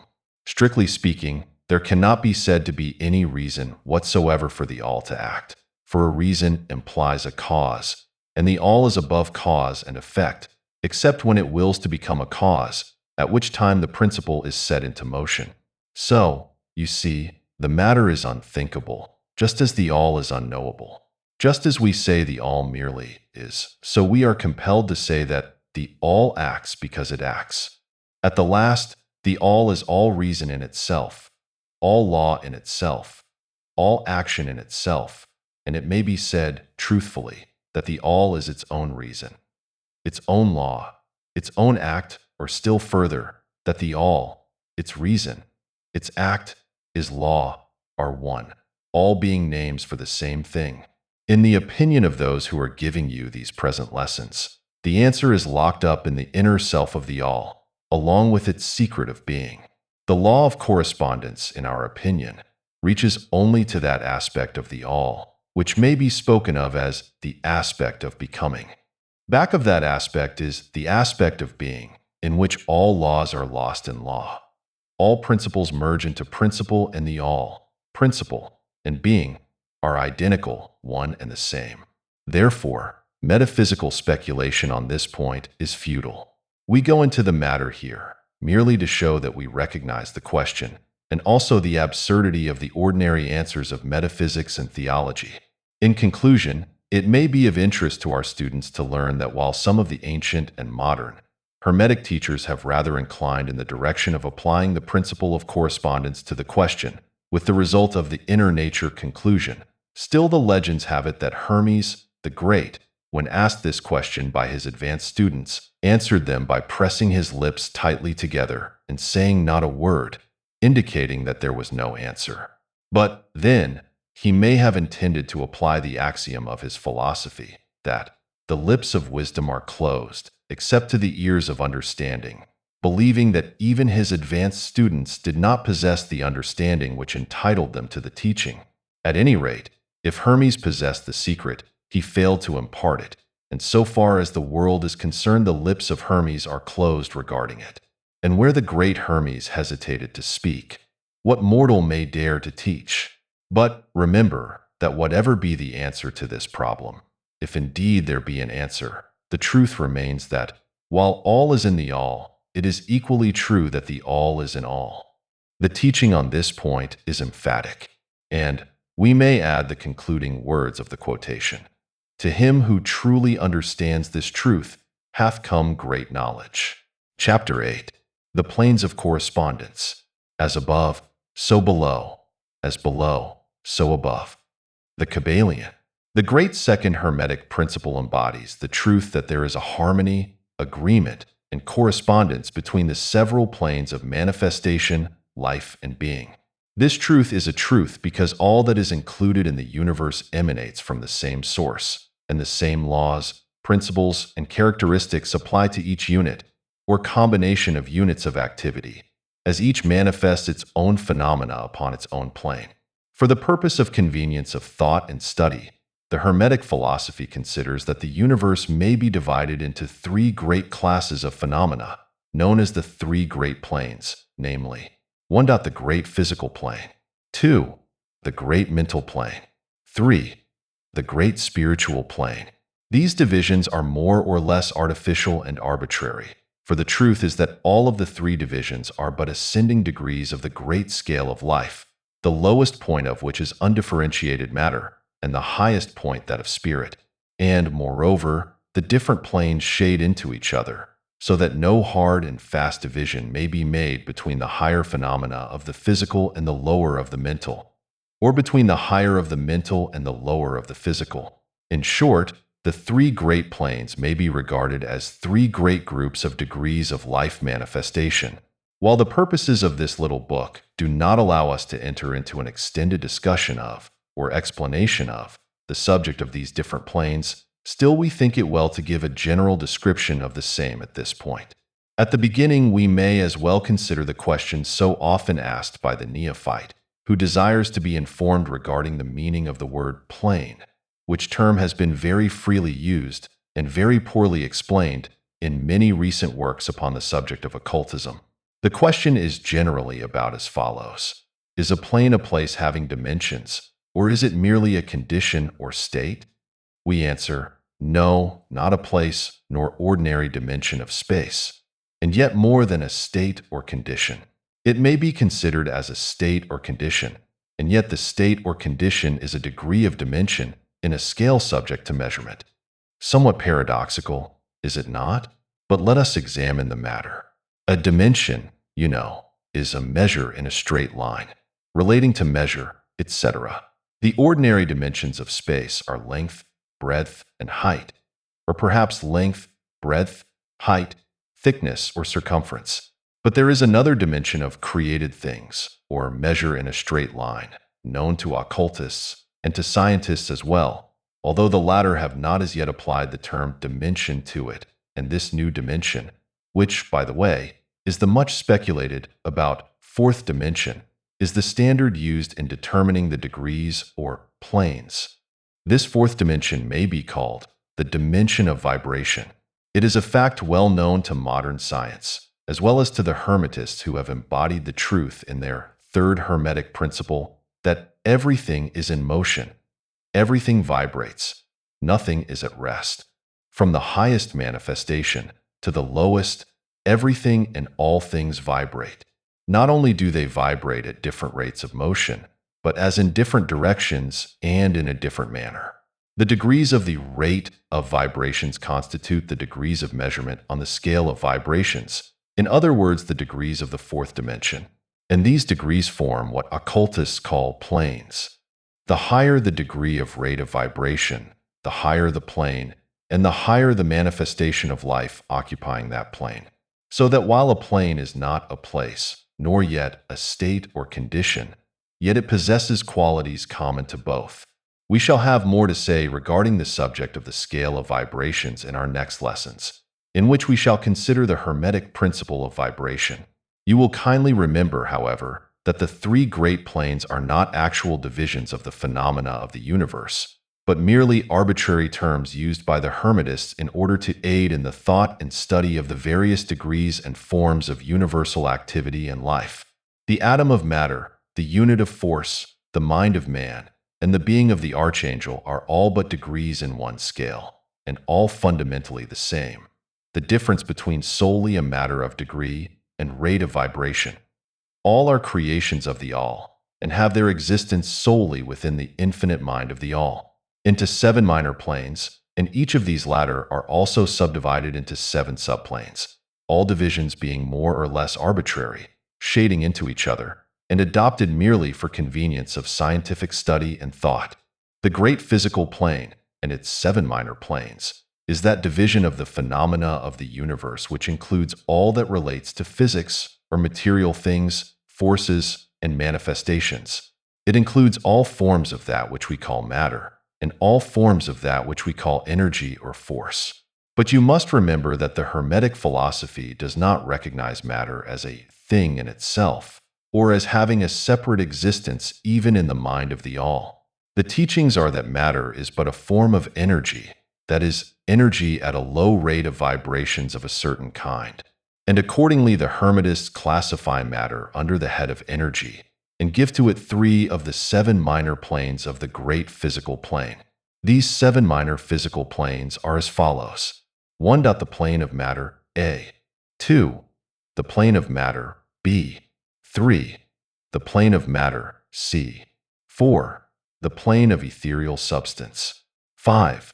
The plane of energy, A. 6. The plane of energy, B. 7. The plane of energy, C.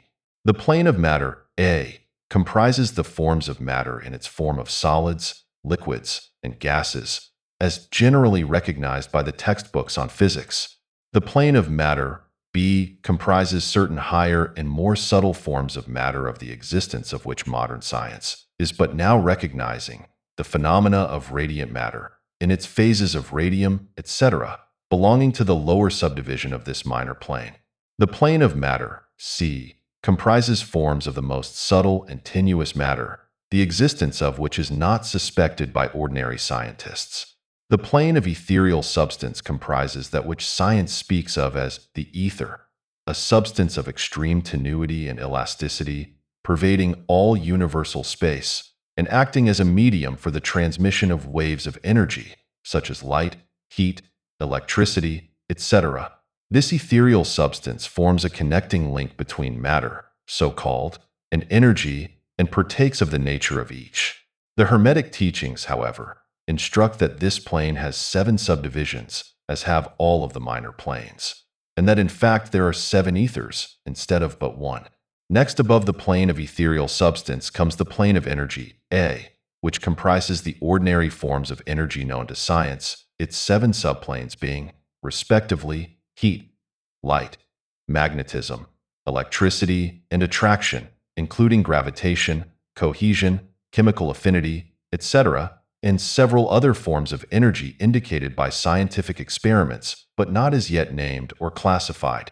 The plane of energy, B, comprises 7 subplanes of higher forms of energy not as yet discovered by science, but which have been called nature's finer forces, and which are called into operation in manifestations of certain forms of mental phenomena, and by which such phenomena becomes possible. The plane of energy, C, comprises 7 subplanes of energy so highly organized that it bears many of the characteristics of life, but which is not recognized by the minds of men on the ordinary plane of development, being available for the use on beings of the spiritual plane alone. Such energy is unthinkable to ordinary man, and may be considered almost as the divine power. The beings employing the same are as gods, compared even to the highest human types known to us. The great mental plane comprises those forms of living things known to us in ordinary life, as well as certain other forms not so well known except to the occultist. The classification of the seven minor mental planes is more or less satisfactory and arbitrary, unless accompanied by elaborate explanations which are foreign to the purpose of this particular work, but we may as well mention them. They are as follows. 1. The plane of mineral mind. 2. The plane of elemental mind, A. 3. The plane of plant mind. 4. The plane of elemental mind, B. 5. The plane of animal mind. 6. The plane of elemental mind, C. 7. The plane of human mind. The plane of mineral mind comprises the states or conditions of the units or entities, or groups and combinations of the same, which animate the forms known to us as minerals, chemicals, etc. These entities must not be confounded with the molecules, atoms, and corpuscles themselves, the latter being merely the material bodies or forms of these entities, just as a man's body is but his material form and not himself. These entities may be called souls in one sense, and are living beings of a low degree of development, life, and mind, just a little more than the units of living energy, which comprise the higher subdivisions of the highest physical plane. The average mind does not generally attribute the possession of mind, soul, or life to the mineral kingdom, but all occultists recognize the existence of the same, and modern science is rapidly moving forward to the point of view of the Hermetic in this respect. The molecules, atoms, and corpuscles have their loves and hates, likes and dislikes, attractions and repulsions, affinities and non-affinities, etc., and some of the more daring of modern scientific minds have expressed the opinion that the desire and will, emotions and feelings of the atoms differ only in degree from those of men. We have no time or space to argue this matter here. All occultists know it to be a fact, and others are referred to some of the more recent scientific works for outside corroboration. There are the usual 7 subdivisions to this plane. The plane of elemental mind, A, comprises the state or condition and degree of mental and vital development of a class of entities unknown to the average man, but recognized to occultists. They are invisible to the ordinary senses of man, but nevertheless exist and play their part of the drama of the universe. Their degree of intelligence is between that of the mineral and chemical entities on the one hand, and of the entities of the plant kingdom on the other. There are 7 subdivisions to this plane, also. The plane of plant mind, in its 7 subdivisions, comprises the states or conditions of the entities comprising the kingdoms of the plant world, the vital and mental phenomena of which is fairly well understood by the average intelligent person. Many new and interesting scientific works regarding mind and life in plants having been published during the last decade. Plants have life, mind, and souls, as well as have the animals, man, and Superman.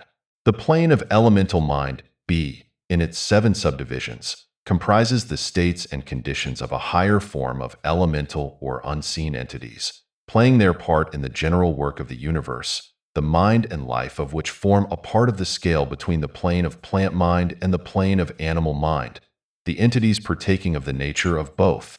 The plane of animal mind, in its 7 subdivisions, comprises the states and conditions of the entities, beings, or souls, animating the animal forms of life, familiar to us all. It is not necessary to go into details regarding this kingdom or plane of life, for the animal world is as familiar to us as is our own. The plane of elemental mind, C, in its 7 subdivisions, comprises those entities or beings, invisible as are all such elemental forms, which partake of the nature of both animal and human life in a degree and in certain combinations. The highest forms are semi-human in intelligence. The plane of human mind, in its 7 subdivisions, comprises those manifestations of life and mentality which are common to man, in his various grades, degrees, and divisions. In this connection, we wish to point out the fact that the average man of today occupies but the 4th subdivision of the plane of human mind, and only the most intelligent have crossed the borders of the 5th subdivision. It has taken the race millions of years to reach this stage, and it will take many more years for the race to move on to the 6th and 7th subdivisions and beyond. But remember that there have been races before us which have passed through these degrees, and then on to higher planes.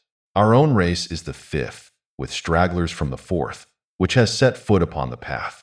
And then there are a few advanced souls of our own race who have outstripped the masses, and who have passed on to the sixth and seventh subdivision, and some few being still further on. The man of the sixth subdivision will be the Superman. He of the seventh will be the Overman. In our consideration of the seven minor mental planes, we have merely referred to the three elementary planes in a general way. We do not wish to go into this subject in detail in this work, for it does not belong to this part of the general philosophy and teachings. But we may say this much, in order to give you a little clearer idea of the relations of these planes to the more familiar ones. The elementary planes bear the same relation to the planes of mineral, plant, animal, and human mentality and life that the black keys on the piano do to the white keys. The white keys are sufficient to produce music, but there are certain scales, melodies, and harmonies in which the black keys play their part, and in which their presence is necessary. They are also necessary as connecting links of soul condition, entity states, etc., between the several other planes, certain forms of development being attained therein. This last fact giving to the reader who can read between the lines a new light upon the processes of evolution, and a new key to the secret door of the leaps of life between kingdom and kingdom. The great kingdoms of elementals are fully recognized by all occultists, and the esoteric writings are full of mention of them. The readers of Bulwer's Zanoni and similar tales will recognize the entities inhabiting these planes of life. Passing on from the great mental plane to the great spiritual plane, what shall we say? How can we explain these higher states of being, life, and mind to minds as yet unable to grasp and understand the higher subdivisions of the plane of human mind? The task is impossible. We can speak only in the most general terms. How may light be described to a man born blind? How sugar to a man who has never tasted anything sweet? How harmony to one born deaf? All that we can say is that the seven minor planes of the great spiritual plane, each minor plane having its seven subdivisions, comprise beings possessing life, mind, and form as far above that of man of today as the latter is above the earthworm, mineral, or even certain forms of energy or matter. The life of these beings so far transcends ours that we cannot even think of the details of the same. Their minds so far transcend ours that to them we scarcely seem to think, and our mental processes seem almost akin to material processes. The matter of which their forms are composed is of the highest planes of matter, nay, some are even said to be clothed in pure energy. What may be said of such beings? On the seven minor planes of the great spiritual plane exist beings of whom we may speak as angels, archangels, demigods. On the lower minor planes dwell those great souls whom we call masters and adepts. Above them come the great hierarchies of the angelic hosts, unthinkable to man. And above those come those who may without irreverence be called the gods. So high in the scale of being are they, their being, intelligence, and power being akin to those attributed by the races of men to their conceptions of deity. These beings are beyond even the highest flights of the human imagination, the word divine being the only one applicable to them. Many of these beings, as well as the angelic host, take the greatest interest in the affairs of the universe and play an important part in its affairs.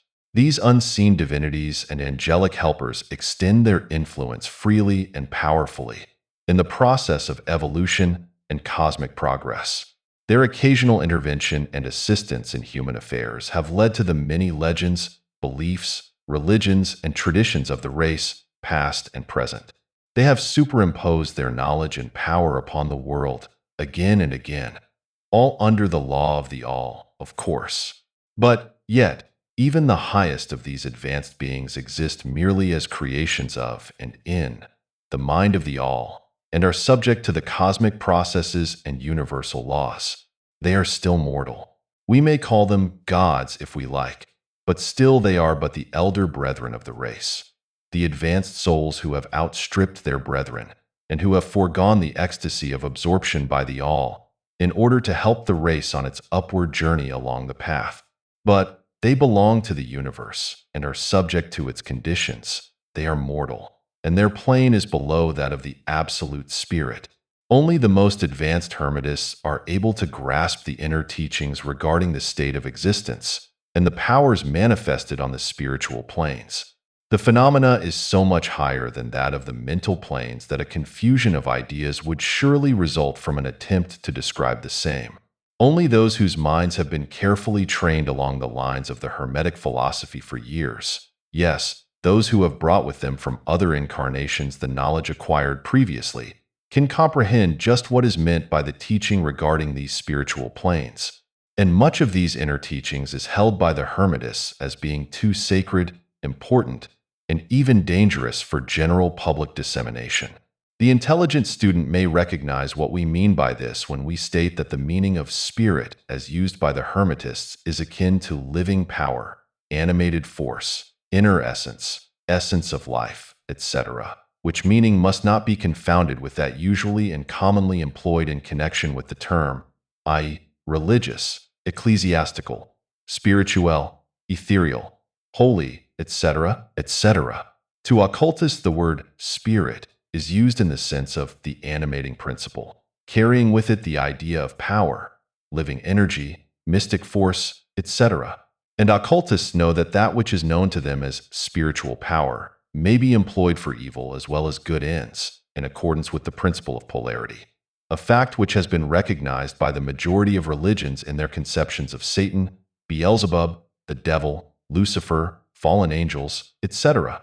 And so the knowledge regarding these planes has been kept in the Holy of Holies in all esoteric fraternities and occult orders, in the secret chamber of the temple. But this may be said here, that those who have attained high spiritual powers and have misused them have a terrible fate in store for them, and the swing of the pendulum of rhythm will inevitably swing them back to the furthest extreme of material existence, from which point they must retrace their steps spiritward, along the weary rounds of the path, but always with the added torture of having always with them a lingering memory of the heights from which they fell owing to their evil actions. The legends of the fallen angels have a basis in actual facts, as all advanced occultists know. The striving for selfish power on the spiritual planes inevitably results in the selfish soul losing its spiritual balance and falling back as far as it had previously risen. But to even such a soul, the opportunity of a return is given, and such souls make the return journey, paying the terrible penalty according to the invariable law. In conclusion, we would again remind you that according to the principle of correspondence, which embodies the truth, as above so below, as below so above, all of the 7 Hermetic principles are in full operation on all of the many planes, physical, mental, and spiritual. The principle of mental substance, of course, applies to all the planes, for all are held in the mind of the all. The principle of correspondence manifests in all, for there is a correspondence, harmony, and agreement between the several planes. The principle of vibration manifests on all planes. In fact, the very differences that go to make the planes arise from vibration, as we have explained.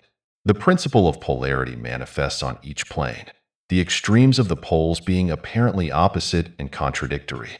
The principle of rhythm manifests on each plane, the movement of the phenomena having its ebb and flow, rise and flow, incoming and outgoing. The principle of cause and effect manifests on each plane, every effect having its cause and every cause having its effect.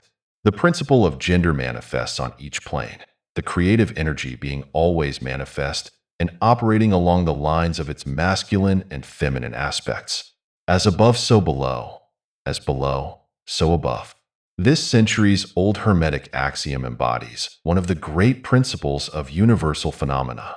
As we proceed with our consideration of the remaining principles, we will see even more clearly the truth of the universal nature of this great principle of correspondence. Chapter 9.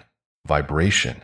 The great third Hermetic principle, the principle of vibration, embodies the truth that motion is manifest in everything in the universe, that nothing is at rest, that everything moves, vibrates, and circles.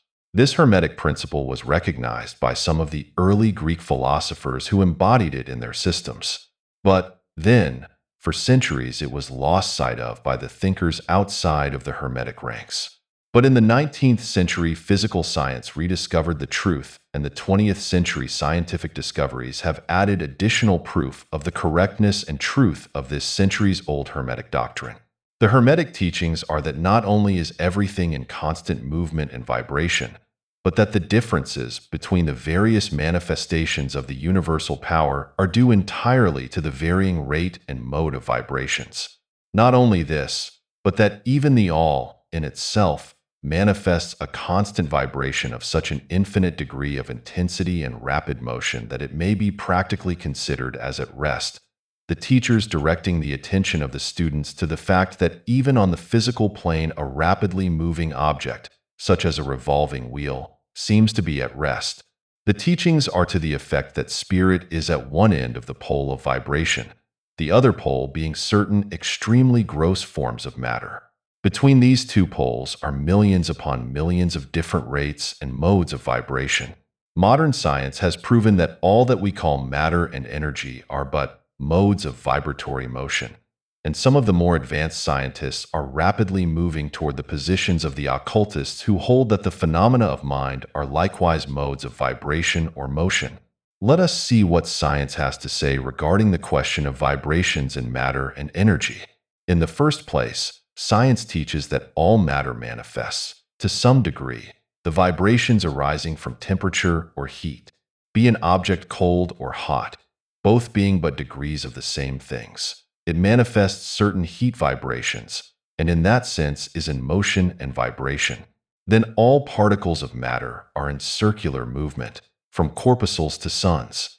The planets revolve around suns, and many of them turn on their axes. The suns move around greater central points, and these are believed to move around still greater, and so on, ad infinitum. The molecules of which the particular kinds of matter are composed are in a state of constant vibration and movement around each other and against each other.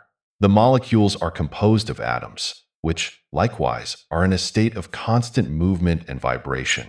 The atoms are composed of corpuscles, sometimes called electrons, ions, etc., which also are in a state of rapid motion, revolving around each other, and which manifest a very rapid state and mode of vibration. And so we see that all forms of matter manifest vibration, in accordance with the Hermetic principle of vibration. And so it is with the various forms of energy. Science teaches that light, heat, magnetism, and electricity are but forms of vibratory motion connected in some way with, and probably emanating from the ether. Science does not as yet attempt to explain the nature of the phenomena known as cohesion, which is the principle of molecular attraction, nor chemical affinity, which is the principle of atomic attraction, nor gravitation, the greatest mystery of the three, which is the principle of attraction by which every particle or mass of matter is bound to every other particle or mass.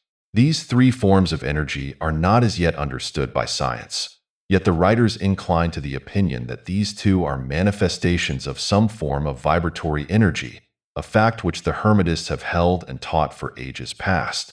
The universal ether, which is postulated by science without its nature being understood clearly, is held by the Hermetists to be but a higher manifestation of that which is erroneously called matter, that is to say, matter at a higher degree of vibration, and is called by them the ethereal substance. The Hermetists teach that this ethereal substance is of extreme tenuity and elasticity, and pervades universal space, serving as a medium of transmission of waves of vibratory energy, such as heat, light, electricity, magnetism, etc. The teachings are that the ethereal substance is a connecting link between the forms of vibratory energy known as matter on the one hand and energy or force on the other, and also that it manifests a degree of vibration and rate and mode, entirely its own.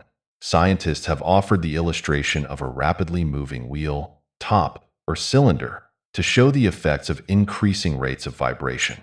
The illustration supposes a wheel, top, or revolving cylinder running at a low rate of speed. We will call this revolving thing the object in following out the illustration. Let us suppose the object moves slowly.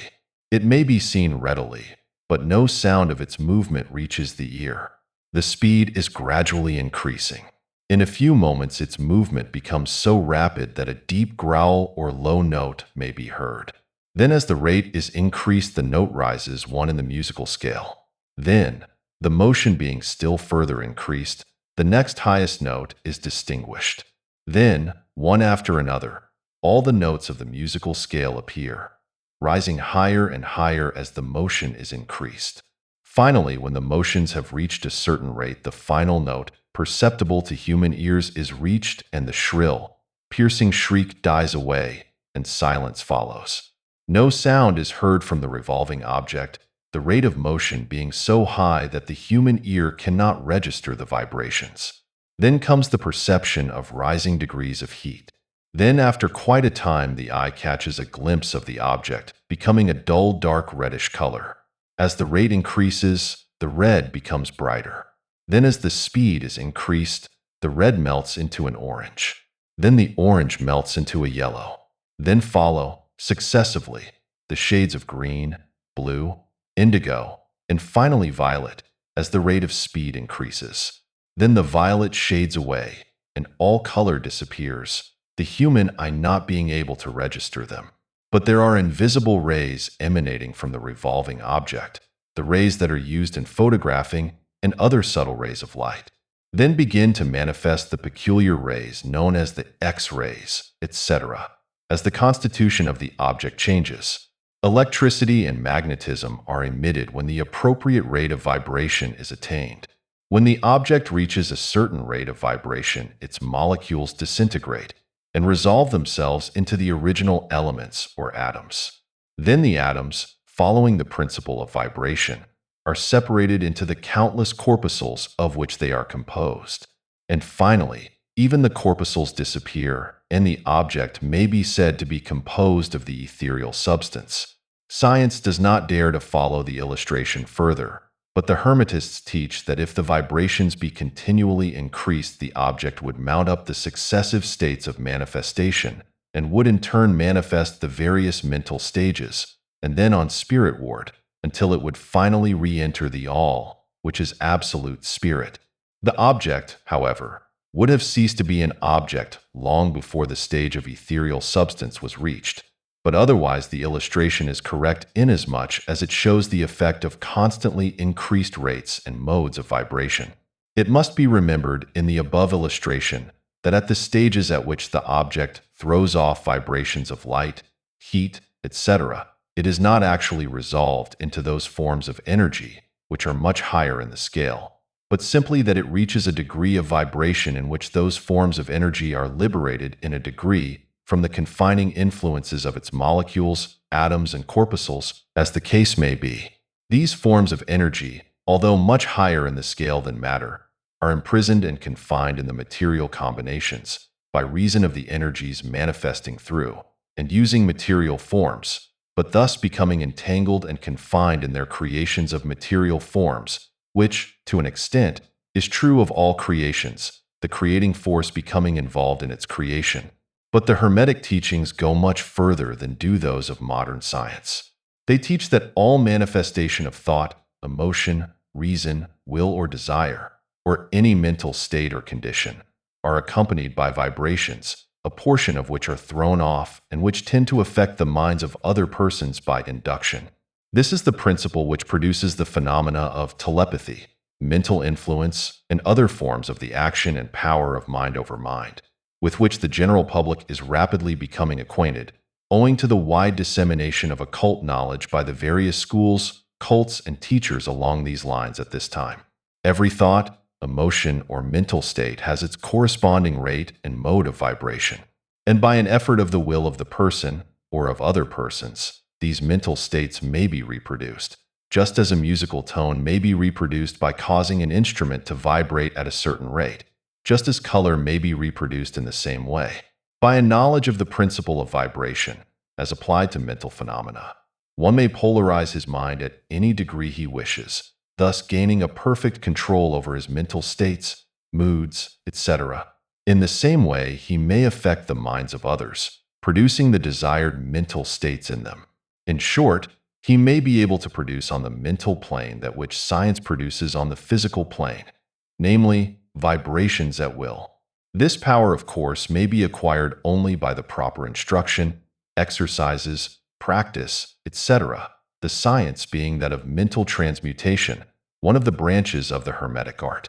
A little reflection on what we have said will show the student that the principle of vibration underlies the wonderful phenomena of the power manifested by the masters and adepts, who are able to apparently set aside the laws of nature, but who, in reality, are simply using one law against another, one principle against others, and who accomplish their results by changing the vibrations of material objects or forms of energy, and thus perform what are commonly called miracles. As one of the old Hermetic writers has truly said, he who understands the principle of vibration has grasped the scepter of power. Chapter 10. Polarity. Everything is dual. Everything has poles. Everything has its pair of opposites. Like and unlike are the same. Opposites are identical in nature, but different in degree. Extremes meet. All truths are but half-truths. All paradoxes may be reconciled. The Kybalion, the great fourth Hermetic principle, the principle of polarity, embodies the truth that all manifested things have two sides, two aspects, two poles, a pair of opposites, with manifold degrees between the two extremes. The old paradoxes, which have ever perplexed the mind of men, are explained by an understanding of this principle. Man has always recognized something akin to this principle, and has endeavored to express it by such sayings, maxims, and aphorisms as the following. Everything is and isn't at the same time. All truths are but half-truths. Every truth is half-false. There are two sides to everything. There is a reverse side to every shield, etc., etc.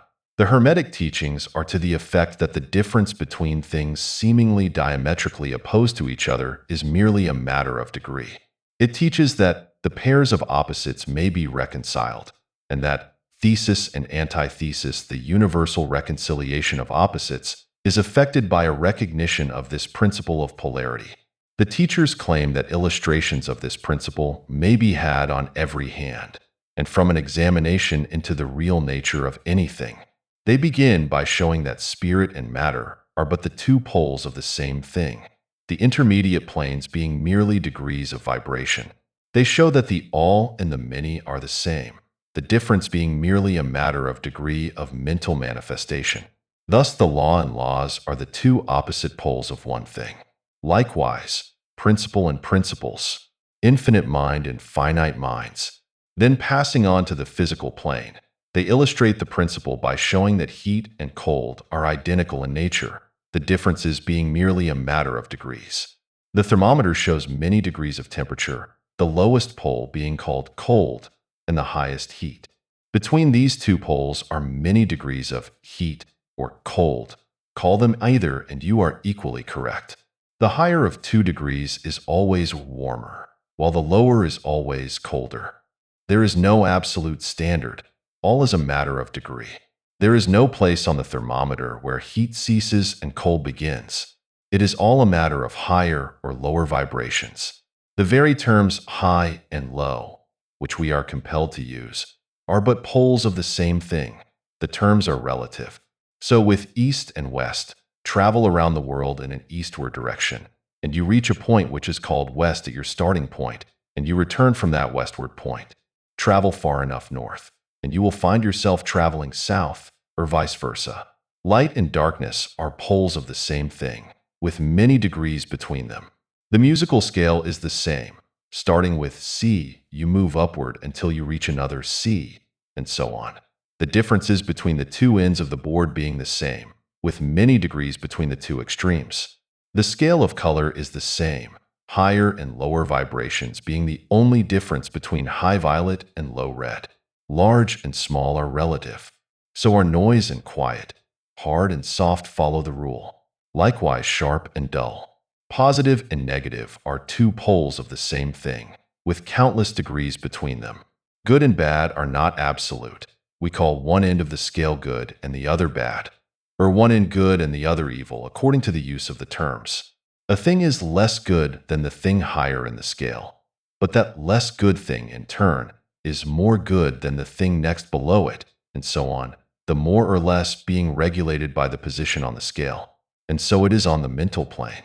Love and hate are generally regarded as being things diametrically opposed to each other, entirely different, unreconcilable. But we apply the principle of polarity. We find that there is no such thing as absolute love or absolute hate as distinguished from each other. The two are merely terms applied to the two poles of the same thing. Beginning at any point of the scale, we find more love or less hate as we ascend the scale, and more hate or less love as we descend. This being true no matter from what point, high or low, we may start. There are degrees of love and hate, and there is a middle point where like and dislike become so faint that it is difficult to distinguish between them. Courage and fear come under the same rule. The pairs of opposites exist everywhere. Where you find one thing, you find its opposite, the two poles. And it is this fact that enables the hermetist to transmute one mental state into another, along the lines of polarization. Things belonging to different classes cannot be transmuted into each other, but things of the same class may be changed, that is, may have their polarity changed.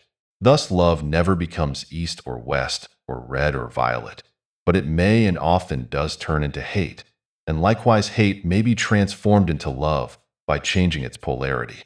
Courage may be transmuted into fear, and the reverse.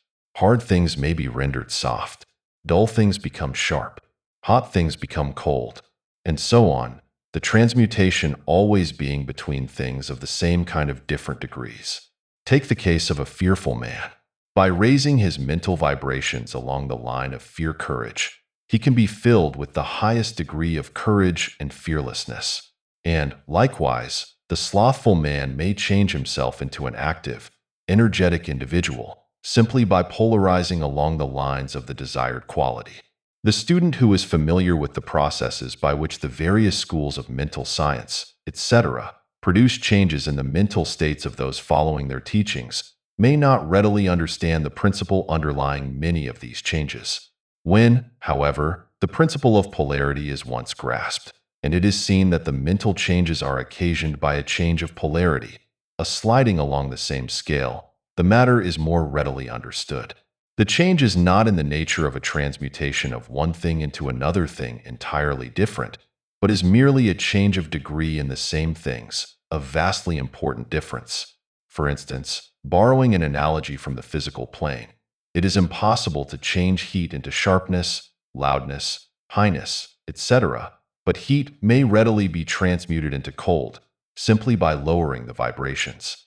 In the same way, hate and love are mutually transmutable, so are fear and courage. But fear cannot be transformed into love, nor can courage be transmuted into hate. The mental states belong to innumerable classes, each class of which has its opposite poles, along which transmutation is possible. The student will readily recognize that in the mental states, as well as in the phenomena of the physical plane, the two poles may be classified as positive and negative, respectively. Thus, love is positive to hate, courage to fear, activity to non-activity, etc., etc. And it will also be noticed that even to those unfamiliar with the principle of vibration, the positive pole seems to be of a higher degree than the negative and readily dominates it. The tendency of nature is in the direction of the dominant activity of the positive pole. In addition to the changing of the poles of one's own mental states by the operation of the art of polarization, the phenomena of mental influence, in its manifold phases, shows us that the principle may be extended so as to embrace the phenomena of the influence of one mind over that of another, of which so much has been written and taught of late years. When it is understood that mental induction is possible, that is, that mental states may be produced by induction from others, then we can readily see how a certain rate of vibration or polarization of a certain mental state may be communicated to another person, and his polarity in that class of mental states thus changed. It is along this principle that the results of many of the mental treatments are obtained. For instance, a person is blue, melancholy, and full of fear. A mental scientist bringing his own mind up to the desired vibration by his trained will, and thus obtaining the desired polarization in his own case, then produces a similar mental state in the other by induction, the result being that the vibrations are raised and the person polarized toward the positive end of the scale instead toward the negative, and his fear and other negative emotions are transmuted to courage and similar positive mental states. A little study will show you that these mental changes are nearly all along the line of polarization, the change being one of degree rather than of kind. A knowledge of the existence of this great Hermetic principle will enable the student to better understand his own mental states and those of other people. He will see that these states are all matters of degree, and seeing thus, he will be able to raise or lower the vibration at will, to change his mental poles, and thus be master of his mental states, instead of being their servant and slave. And by his knowledge, he will be able to aid his fellows intelligently, and by the appropriate methods, change the polarity when the same is desirable. We advise all students to familiarize themselves with this principle of polarity, for a correct understanding of the same will throw light on many difficult subjects. Chapter 11. Rhythm. Everything flows out and in. Everything has its tides. All things rise and fall. The pendulum swing manifests in everything. The measure of the swing to the right is the measure of the swing to the left. Rhythm compensates.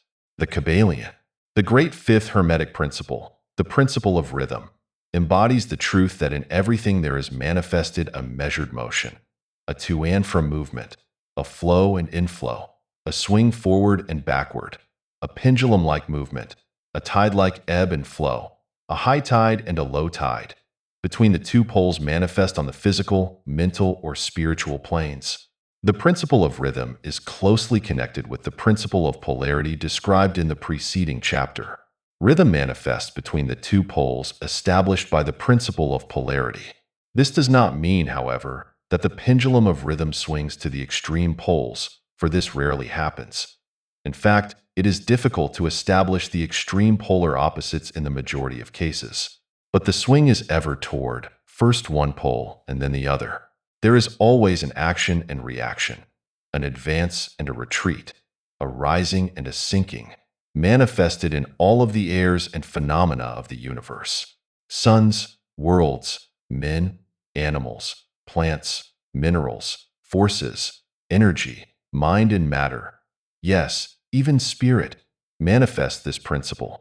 The principle manifests in the creation and destruction of worlds, in the rise and fall of nations, in the life history of all things, and finally in the mental states of man. Beginning with the manifestations of spirit of the all, it will be noticed that there is ever the outpouring and the indrawing, the outbreathing and inbreathing of Brahm, as the Brahmins word it. Universes are created, reach their extreme low point of materiality, and then begin their upward swing.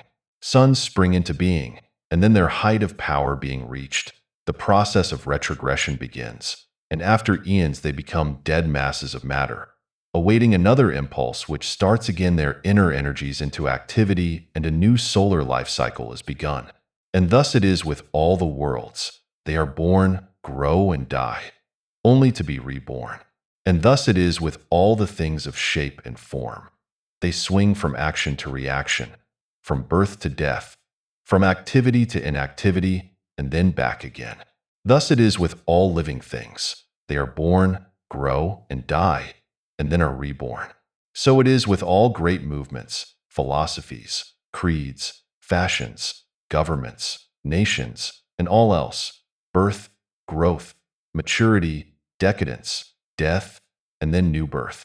The swing of the pendulum is ever in evidence. Night follows day, and day night. The pendulum swings from summer to winter, and then back again. The corpuscles, atoms, molecules, and all masses of matter swing around the circle of their nature. There is no such thing as absolute rest or cessation from movement, and all movement partakes of rhythm. The principle is of universal application. It may be applied to any question or phenomena of any of the many planes of life. It may be applied to all phases of human activity. There is always the rhythmic swing from one pole to the other. The universal pendulum is ever in motion. The tides of life flow in and out, according to law.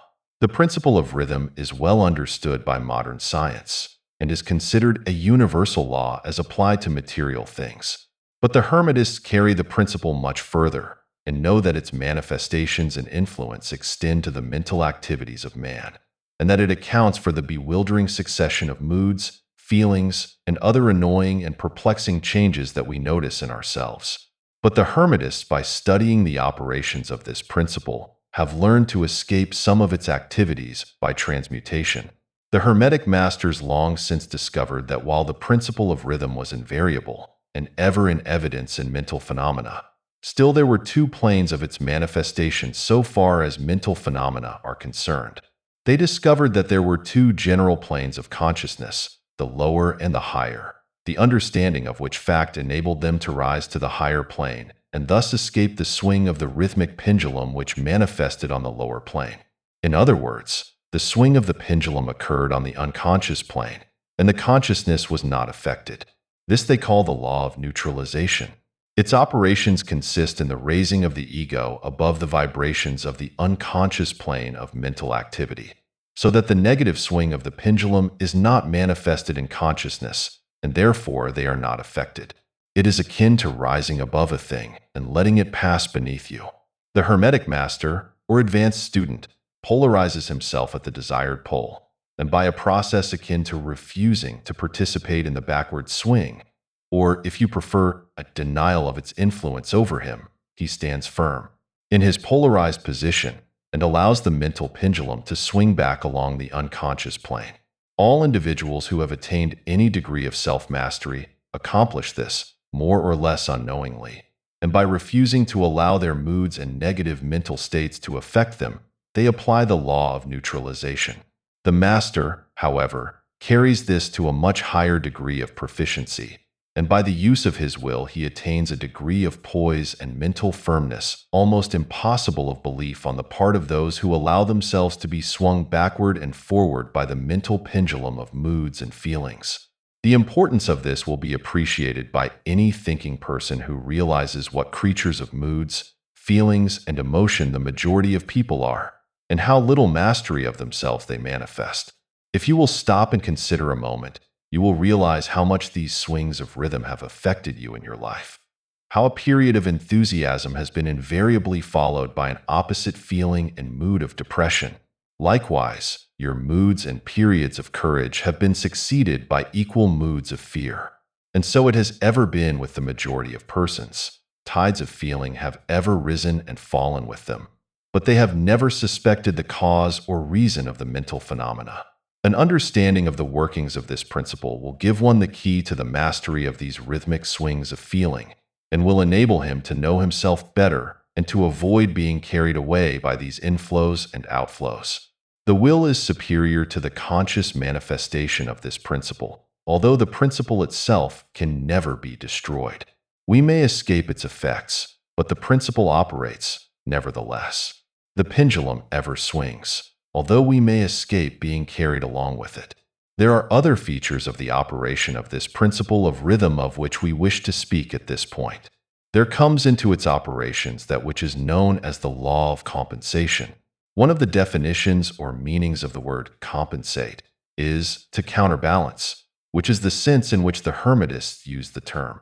It is this law of compensation to which the Kybalion refers when it says, "The measure of the swing to the right is the measure of the swing to the left." Rhythm compensates. The law of compensation is that the swing in one direction determines the swing in the opposite direction, or to the opposite pole. The one balances or counterbalances the other. On the physical plane, we see many examples of this law. The pendulum of the clock swings a certain distance to the right, and then an equal distance to the left. The seasons balance each other in the same way. The tides follow the same law, and the same law is manifested in all the phenomena of rhythm. The pendulum, with a short swing in one direction, has but a short swing in the other, while the long swing to the right invariably means the long swing to the left. An object hurled upward to a certain height has an equal distance to traverse on its return. The force with which a projectile is sent upward a mile is reproduced when the projectile returns to the earth on its return journey. This law is constant on the physical plane, as reference to the standard authorities will show you. But the Hermetists carry it still further. They teach that a man's mental states are subject to the same law. The man who enjoys keenly is subject to keen suffering, while he who feels but little pain is capable of feeling but little joy. The pig suffers but little mentally and enjoys but little. He is compensated. And on the other hand, there are other animals who enjoy keenly, but whose nervous organism and temperament cause them to suffer exquisite degrees of pain. And so it is with man. There are temperaments which permit of but low degrees of enjoyment and equally low degrees of suffering, while there are others which permit the most intense enjoyment, but also the most intense suffering. The rule is that the capacity for pain and pleasure in each individual are balanced. The law of compensation is in full operation here, but the Hermetists go still further in this matter. They teach that before one is able to enjoy a certain degree of pleasure, he must have swung as far, proportionately, toward the other pole of feeling. They hold, however, that the negative is precedent to the positive in this matter. That is to say that in experiencing a certain degree of pleasure, it does not follow that he will have to pay up for it with a corresponding degree of pain. On the contrary, the pleasure is the rhythmic swing, according to the law of compensation, for a degree of pain previously experienced either in the present life or in a previous incarnation. This throws a new light on the problem of pain. The Hermetists regard the chain of lives as continuous and as forming a part of one life of the individual, so that in consequence the rhythmic swing is understood in this way, while it would be without meaning unless the truth of reincarnation is admitted. But the Hermetists claim that the master or advanced student is able, to a great degree, to escape the swing toward pain by the process of neutralization before mentioned. By rising on to the higher plane of the ego, much of the experience that comes to those dwelling on the lower plane is avoided and escaped. The law of compensation plays an important part in the lives of men and women. It will be noticed that one generally pays the price of anything he possesses or lacks. If he has one thing, he lacks another. The balance is struck. No one can keep his penny and have the bit of cake at the same time. Everything has its pleasant and unpleasant sides. The things that one gains are always paid for by the things that one loses.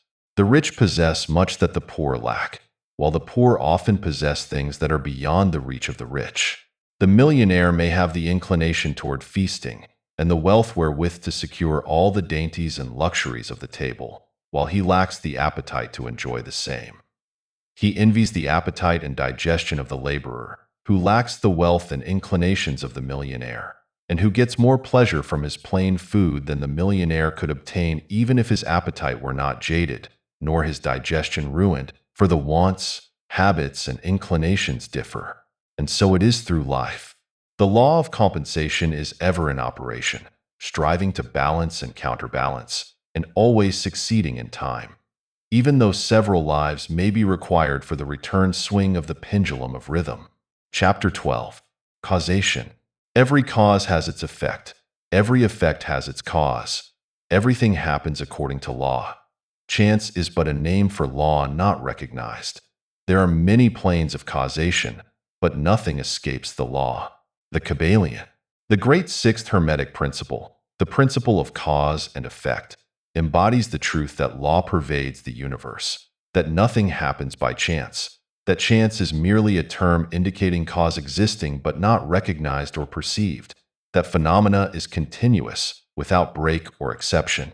The principle of cause and effect underlies all scientific thought, ancient and modern, and was enunciated by the Hermetic teachers in the earliest days.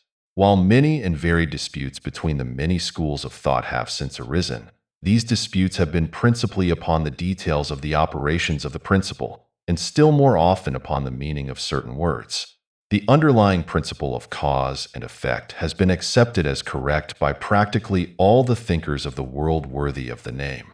To think otherwise would be to take the phenomena of the universe from the domain of law and order, and to relegate it to the control of the imaginary something which men have called chance.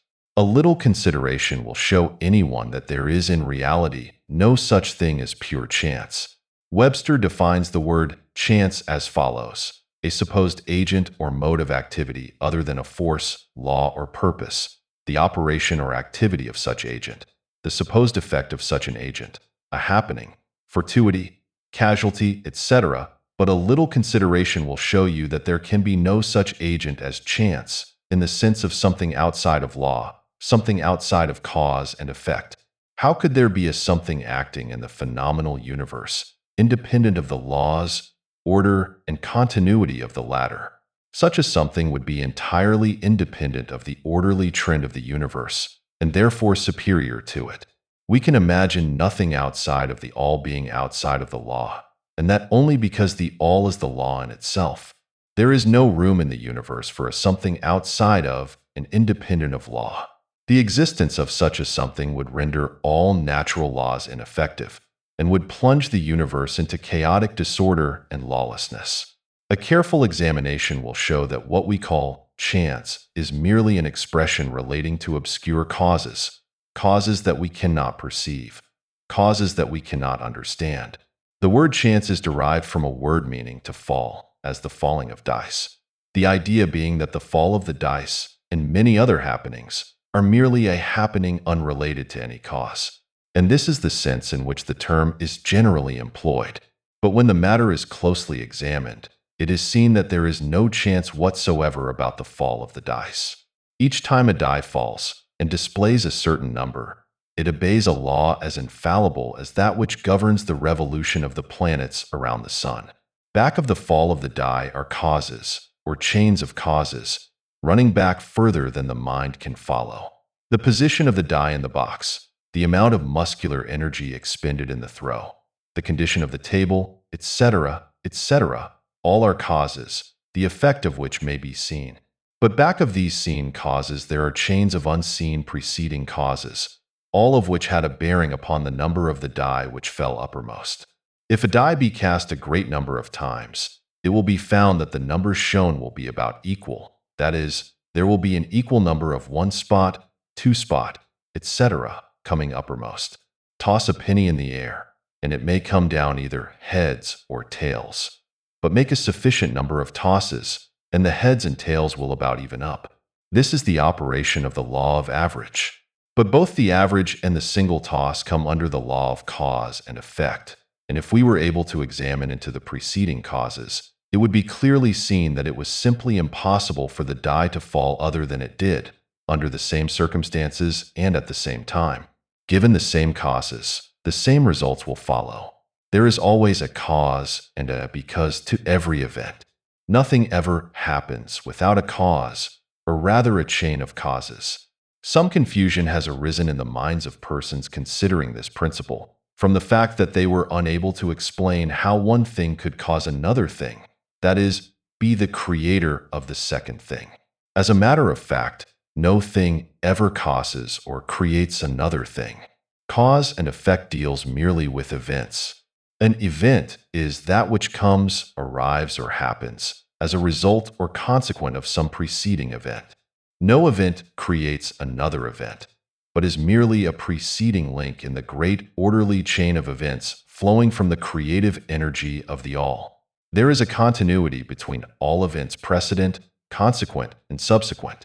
There is a relation existing between everything that has gone before and everything that follows. A stone is dislodged from a mountain side and crashes through a roof of a cottage in the valley below. At first sight, we regard this as a chance effect, but when we examine the matter, we find a great chain of causes behind it. In the first place, there was the rain which softened the earth supporting the stone and which allowed it to fall. Then back F, that was the influence of the sun, other rains, etc., which gradually disintegrated the piece of rock from a larger piece. Then there were the causes which led to the formation of the mountain and its upheaval by convulsions of nature, and so on ad infinitum. Then we might follow up the causes behind the rain, etc. Then we might consider the existence of the roof. In short, we would soon find ourselves involved in a mesh of cause and effect, from which we would soon strive to extricate ourselves. Just as a man has 2 parents and 4 grandparents, and 8 great-grandparents, and 16 great-great-grandparents, and so on until when, say, 40 generations are calculated, the numbers of ancestors run into many millions. So it is with the number of causes behind even the most trifling event or phenomena, such as the passage of a tiny speck of soot before your eye. It is not an easy matter to trace the bit of soot back to the early period of the world's history when it formed a part of a massive tree trunk, which was afterward converted into coal and so on, until as the speck of soot it now passes before your vision on its way to other adventures. And a mighty chain of events, causes, and effects brought it to its present condition, and the latter is but one of the chain of events which will go to produce other events hundreds of years from now.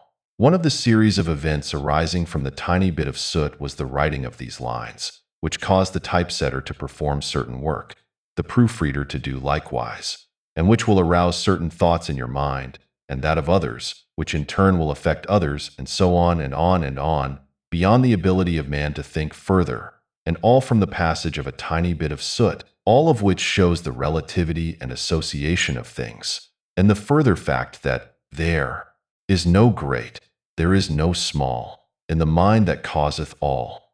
Stop to think a moment. If a certain man had not met a certain maid, away back in the dim period of the Stone Age, you who are now reading these lines would not now be here. And if, perhaps, the same couple had failed to meet, we who now write these lines would not now be here. And the very act of writing, on our part, and the act of reading, on yours, will affect not only the respective lives of yourself and ourselves, but will also have a direct or indirect effect upon many other people now living and who will live in the ages to come. Every thought we think, every act we perform, has its direct and indirect results which fit into the great chain of cause and effect. We do not wish to enter into a consideration of free will or determinism in this work for various reasons. Among the many reasons is the principal one that neither side of the controversy is entirely right. In fact, both sides are partially right, according to the Hermetic teachings. The principle of polarity shows that both are but half-truths, the opposing poles of truth. The teachings are that a man may be both free and yet bound by necessity, depending upon the meaning of the terms and the height of truth from which the matter is examined. The ancient writers expressed the matter thus: the further the creation is from the center, the more it is bound. The nearer the center it reaches, the nearer free is it. The majority of people are more or less the slaves of heredity, environment, etc., and manifest very little freedom. They are swayed by the opinions, customs, and thoughts of the outside world, and also by their emotions, feelings, moods, etc. They manifest no mastery worthy of the name. They indignantly repudiate this assertion, saying, "Why, I certainly am free to act and do as I please. I do just what I want to do." But they fail to explain whence arise the want to and as I please. What makes them want to do one thing in preference to another? What makes them please to do this and not do that? Is there no because to their pleasing and wanting? The master can change these pleases and wants into others at the opposite end of the mental pole. He is able to will instead of to will because some feeling, mood, emotion, or environmental suggestion arouses a tendency or desire within him so to do. The majority of people are carried along like the falling stone, obedient to environment, outside influences and internal moods, desires, etc., not to speak of the desires and wills of others stronger than themselves, heredity, environment, and suggestion, carrying them along without resistance on their part or the exercise of the will. Moved like the pawns on the checkerboard of life, they play their parts and are laid aside after the game is over. But the masters, knowing the rules of the game, rise above the plane of material life and placing themselves in touch with the higher powers of their nature, dominate their own moods, characters, qualities, and polarity, as well as the environment surrounding them, and thus become movers in the game instead of pawns, causes instead of effects. The masters do not escape the causation of the higher planes, but fall in with the higher laws, and thus master circumstances on the lower plane. They thus form a conscious part of the law, instead of being mere blind instruments. While they serve on the higher planes, they rule on the material plane. But on higher and on lower, the law is always in operation. There is no such things as chance. The blind goddess has been abolished by reason. We are able to see now, with eyes made clear by knowledge, that everything is governed by universal law, that the infinite number of laws are but manifestations of the one great law, the law which is the all. It is true indeed that not a sparrow drops unnoticed by the mind of the all, that even the hairs on our head are numbered, as the scriptures have said. There is nothing outside of law, nothing that happens contrary to it. And yet, do not make the mistake of supposing that man is but a blind automaton. Far from that. The Hermetic teachings are that man may use law to overcome laws, and that the higher will always prevail against the lower, until at last he has reached the stage in which he seeks refuge in the law itself and laughs the phenomenal laws to scorn. Are you able to grasp the inner meaning of this? Chapter 13. Gender. Gender is in everything. Everything has its masculine and feminine principles. Gender manifests on all planes. The Kybalion, the great seventh Hermetic principle, the principle of gender, embodies the truth that there is gender manifested in everything, that the masculine and feminine principles are ever present and active in all phases of phenomena, on each and every plane of life. At this point, we think it well to call your attention to the fact that gender, in its Hermetic sense, and sex in the ordinarily accepted use of the term, are not the same. The word gender is derived from the Latin root meaning to beget, to procreate, to generate, to create, to produce. A moment's consideration will show you that the word has a much broader and more general meaning than the term sex, the latter referring to the physical distinction between male and female living things. Sex is merely a manifestation of gender on a certain plane of the great physical plane, the plane of organic life. We wish to impress this distinction upon your minds, for the reason that certain writers, who have acquired a smattering of the Hermetic philosophy, have sought to identify this seventh Hermetic principle with wild and fanciful, and often reprehensible, theories and teachings regarding sex. The office of gender is solely that of creating, producing, generating, etc., and its manifestations are visible on every plane of phenomena. It is somewhat difficult to produce proofs of this along scientific lines, for the reason that science has not as yet recognized this principle as of universal application. But still some proofs are forthcoming from scientific sources. In the first place, we find a distinct manifestation of the principle of gender among the corpuscles, ions, or electrons, which constitute the basis of matter as science now knows the latter, and which by forming certain combinations form the atom, which until lately was regarded as final and indivisible. The latest word of science is that the atom is composed of a multitude of corpuscles, electrons, or ions, the various names being applied by different authorities, revolving around each other and vibrating at a high degree and intensity. But the accompanying statement is made that the formation of the atom is really due to the clustering of negative corpuscles around a positive one, the positive corpuscles seeming to exert a certain influence upon the negative corpuscles, causing the latter to assume certain combinations and thus create or generate an atom. This is in line with the most ancient Hermetic teachings, which have always identified the masculine principle of gender with the positive and the feminine with the negative poles of electricity, so-called. Now a word at this point regarding this identification. The public mind has formed an entirely erroneous impression regarding the qualities of the so-called negative pole of electrified or magnetized matter. The terms positive and negative are very wrongly applied to this phenomenon by science. The word positive means something real and strong, as compared with a negative unreality or weakness. Nothing is further from the real facts of electrical phenomena. The so-called negative pole of the battery is really the pole in and by which the generation or production of new forms and energies is manifested. There is nothing negative about it. The best scientific authorities now use the word cathode in place of negative. The word cathode coming from the Greek root meaning descent, the path of generation, etc. From the cathode pole emerge the swarm of electrons or corpuscles. From the same pole emerge those wonderful rays, which have revolutionized scientific conceptions during the past decade. The cathode pole is the mother of all of the strange phenomena which have rendered useless the old textbooks, and which have caused many long-accepted theories to be relegated to the scrap pile of scientific speculation. The cathode, or negative pole, is the mother principle of electrical phenomena and of the finest forms of matter as yet known to science. So you see, we are justified in refusing to use the term negative in our consideration of the subject, and in insisting upon substituting the word feminine for the old term. The facts of the case bear us out in this, without taking the Hermetic teachings into consideration. And so we shall use the word feminine in the place of negative in speaking of that pole of activity. The latest scientific teachings are that the creative corpuscles or electrons are feminine. Science says they are composed of negative electricity. We say they are composed of feminine energy. A feminine corpuscle becomes detached from, or rather leaves, a masculine corpuscle and starts on a new career. It actively seeks a union with a masculine corpuscle, being urged thereto by the natural impulse to create new forms of matter or energy.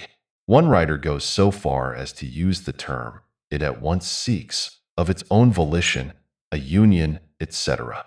This detachment and uniting form the basis of the greater part of the activities of the chemical world. When the feminine corpuscle unites with a masculine corpuscle, a certain process is begun.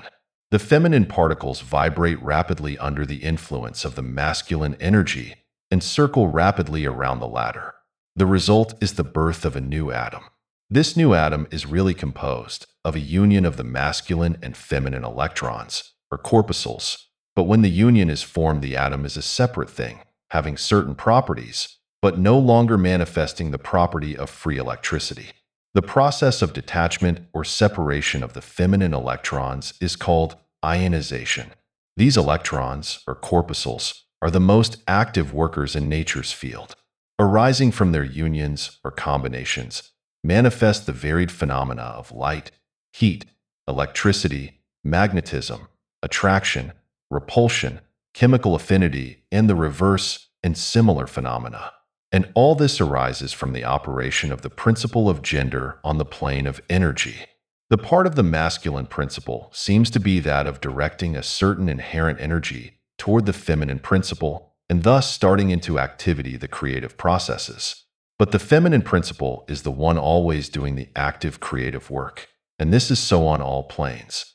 And yet, each principle is incapable of operative energy without the assistance of the other. In some of the forms of life, the two principles are combined in one organism. For that matter, everything in the organic world manifests both genders. There is always the masculine present in the feminine form and the feminine form. The Hermetic teachings include much regarding the operation of the two principles of gender in the production and manifestation of various forms of energy, etc., but we do not deem it expedient to go into detail regarding the same at this point, because we are unable to back up the same with scientific proof, for the reason that science has not as yet progressed thus far. But the example we have given you of the phenomena of the electrons or corpuscles will show you that science is on the right path, and will also give you a general idea of the underlying principles. Some leading scientific investigators have announced their belief that in the formation of crystals there was to be found something that corresponded to sex activity, which is another straw showing the direction the scientific winds are blowing. And each year will bring other facts to corroborate the correctness of the Hermetic principle of gender. It will be found that gender is in constant operation and manifestation in the field of inorganic matter and in the field of energy or force. Electricity is now generally regarded as the something into which all other forms of energy seem to melt or dissolve. The electrical theory of the universe is the latest scientific doctrine and is growing rapidly in popularity and general acceptance. And it thus follows that if we are able to discover in the phenomena of electricity, even at the very root and source of its manifestations, a clear and unmistakable evidence of the presence of gender and its activities, we are justified in asking you to believe that science at last has offered proofs of the existence in all universal phenomena of that great Hermetic principle, the principle of gender. It is not necessary to take up your time with the well-known phenomena of the attraction and repulsion of the atoms, chemical affinity, the loves and hates of the atomic particles, the attraction or cohesion between the molecules of matter. These facts are too well known to need extended comment from us. But have you ever considered that all of these things are manifestations of the gender principle? Can you not see that the phenomena is on all fours with that of the corpuscles or electrons? And more than this, can you not see the reasonableness of the Hermetic teachings which assert that the very law of gravitation, that strange attraction by reason of which all particles and bodies of matter in the universe tend toward each other, is but another manifestation of the principle of gender, which operates in the direction of attracting the masculine to the feminine energies, and vice versa? We cannot offer you scientific proof of this at this time, but examine the phenomena in the light of the Hermetic teachings on the subject, and see if you have not a better working hypothesis than any offered by physical science. Submit all physical phenomena to the test, and you will discern the principle of gender ever in evidence. Let us now pass on to a consideration of the operation of the principle on the mental plane. Many interesting features are there awaiting examination. Chapter 14. Mental Gender. Students of psychology who have followed the modern trend of thought along the lines of mental phenomena are struck by the persistence of the dual mind idea, which has manifested itself so strongly during the past 10 or 15 years, and which has given rise to a number of plausible theories regarding the nature and constitution of these two minds. The late Thompson J. Hudson attained great popularity in 1893 by advancing his well-known theory of the objective and subjective minds, which he held existed in every individual. Other writers have attracted almost equal attention by the theories regarding the conscious and subconscious minds, the voluntary and involuntary minds, the active and passive minds, etc., etc. The theories of the various writers differ from each other, but there remains the underlying principle of the duality of mind. The student of the Hermetic philosophy is tempted to smile when he reads and hears of these many new theories regarding the duality of mind, each school adhering tenaciously to its own pet theories, and each claiming to have discovered the truth. The student turns back the pages of occult history, and away back in the dim beginnings of occult teachings, he finds references to the ancient Hermetic doctrine of the principle of gender on the mental plane, the manifestation of mental gender. And examining further, he finds that the ancient philosophy took cognizance of the phenomenon of the dual mind and accounted for it by the theory of mental gender. This idea of mental gender may be explained in a few words to students who are familiar with the modern theories just alluded to. The masculine principle of mind corresponds to the so-called objective mind, conscious mind, voluntary mind, active mind, etc., and the feminine principle of mind corresponds to the so-called subjective mind, subconscious mind, involuntary mind, passive mind, etc. Of course, the Hermetic teachings do not agree with the many modern theories regarding the nature of the two phases of mind, nor does it admit many of the facts claimed for the two respective aspects, some of the said theories and claims being very far-fetched and incapable of standing the test of experiment and demonstration. We point to the phases of agreement merely for the purpose of helping the student to assimilate his previously acquired knowledge with the teachings of the Hermetic philosophy.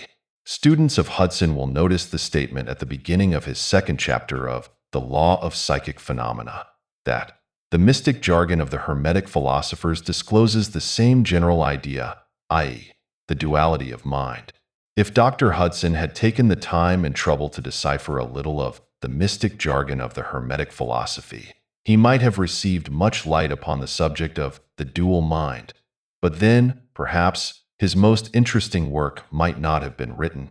Let us now consider the Hermetic teachings regarding mental gender. The Hermetic teachers impart their instruction regarding this subject by bidding their students examine the report of their consciousness regarding their self.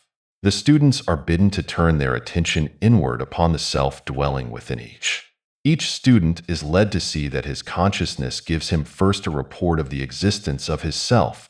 The report is I am.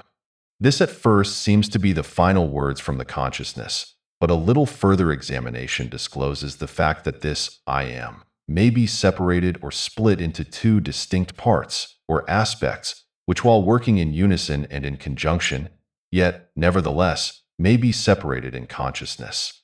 While at first there seems to be only an I existing, a more careful and closer examination reveals the fact that there exists an I and a me.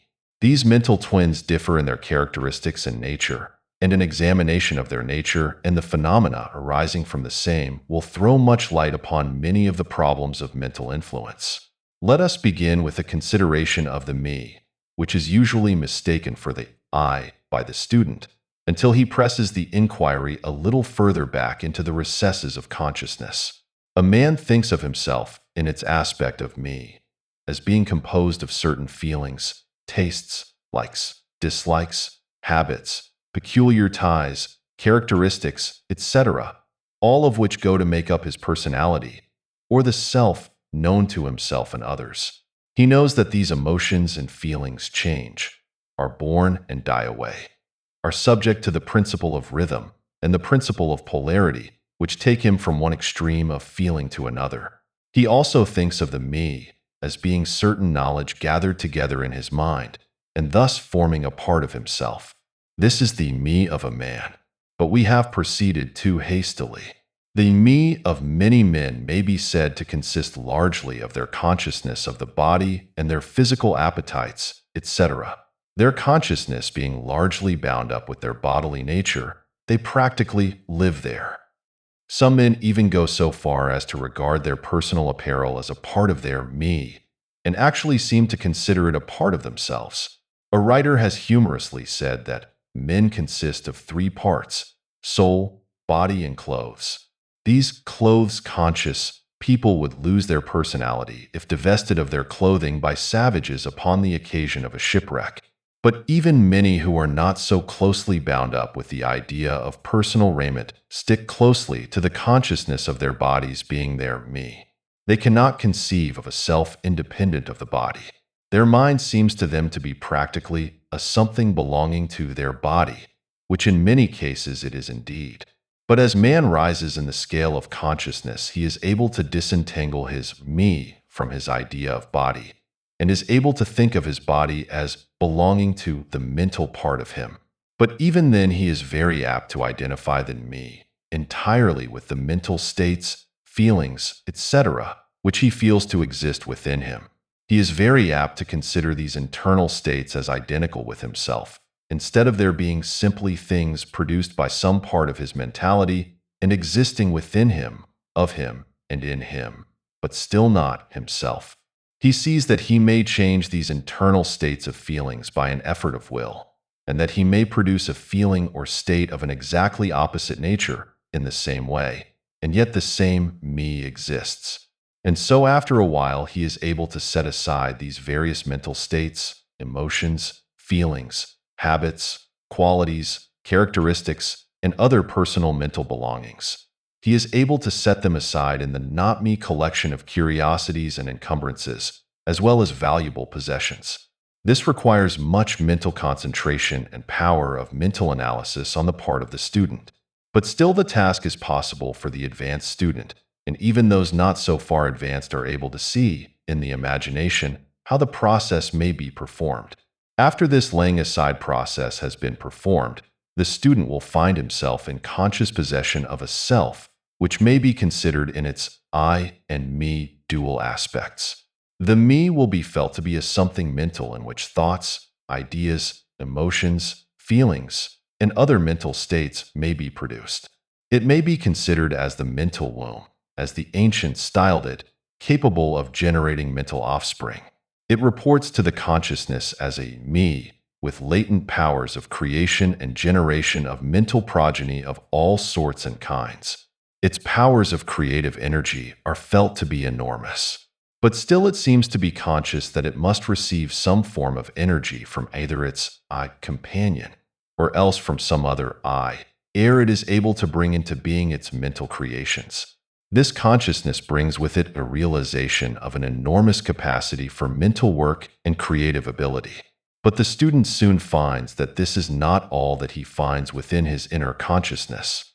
He finds that there exists a mental something which is able to will that the me act along certain creative lines, and which is also able to stand aside and witness the mental creation.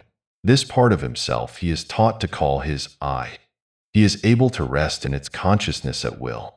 He finds there not a consciousness of an ability to generate and actively create, in the sense of the gradual process attendant upon mental operations, but rather a sense and consciousness of an ability to project an energy from the I to the me, a process of willing that the mental creation begin and proceed.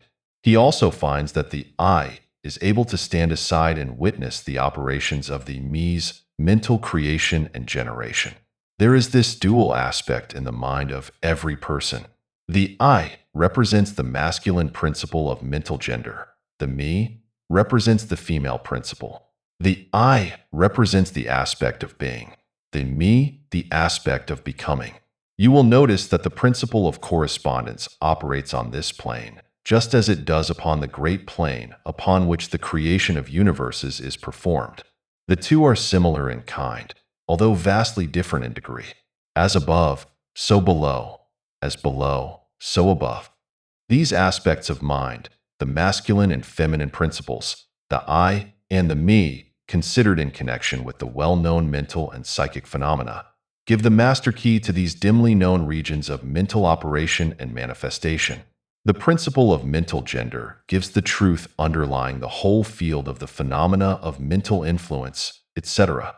The tendency of the feminine principle is always in the direction of receiving impressions, while the tendency of the masculine principle is always in the direction of giving out or expressing. The feminine principle has a much more varied field of operation than has the masculine principle. The feminine principle conducts the work of generating new thoughts, concepts, ideas, including the work of the imagination. The masculine principle contents itself with the work of the will in its varied phases. And yet, without the active aid of the will of the masculine principle, the feminine principle is apt to rest content with generating mental images which are the result of impressions received from outside, instead of producing original mental creations. Persons who can give continued attention and thought to a subject actively employ both of the mental principles, the feminine in the work of active mental generation, and the masculine will in stimulating and energizing the creative portion of the mind.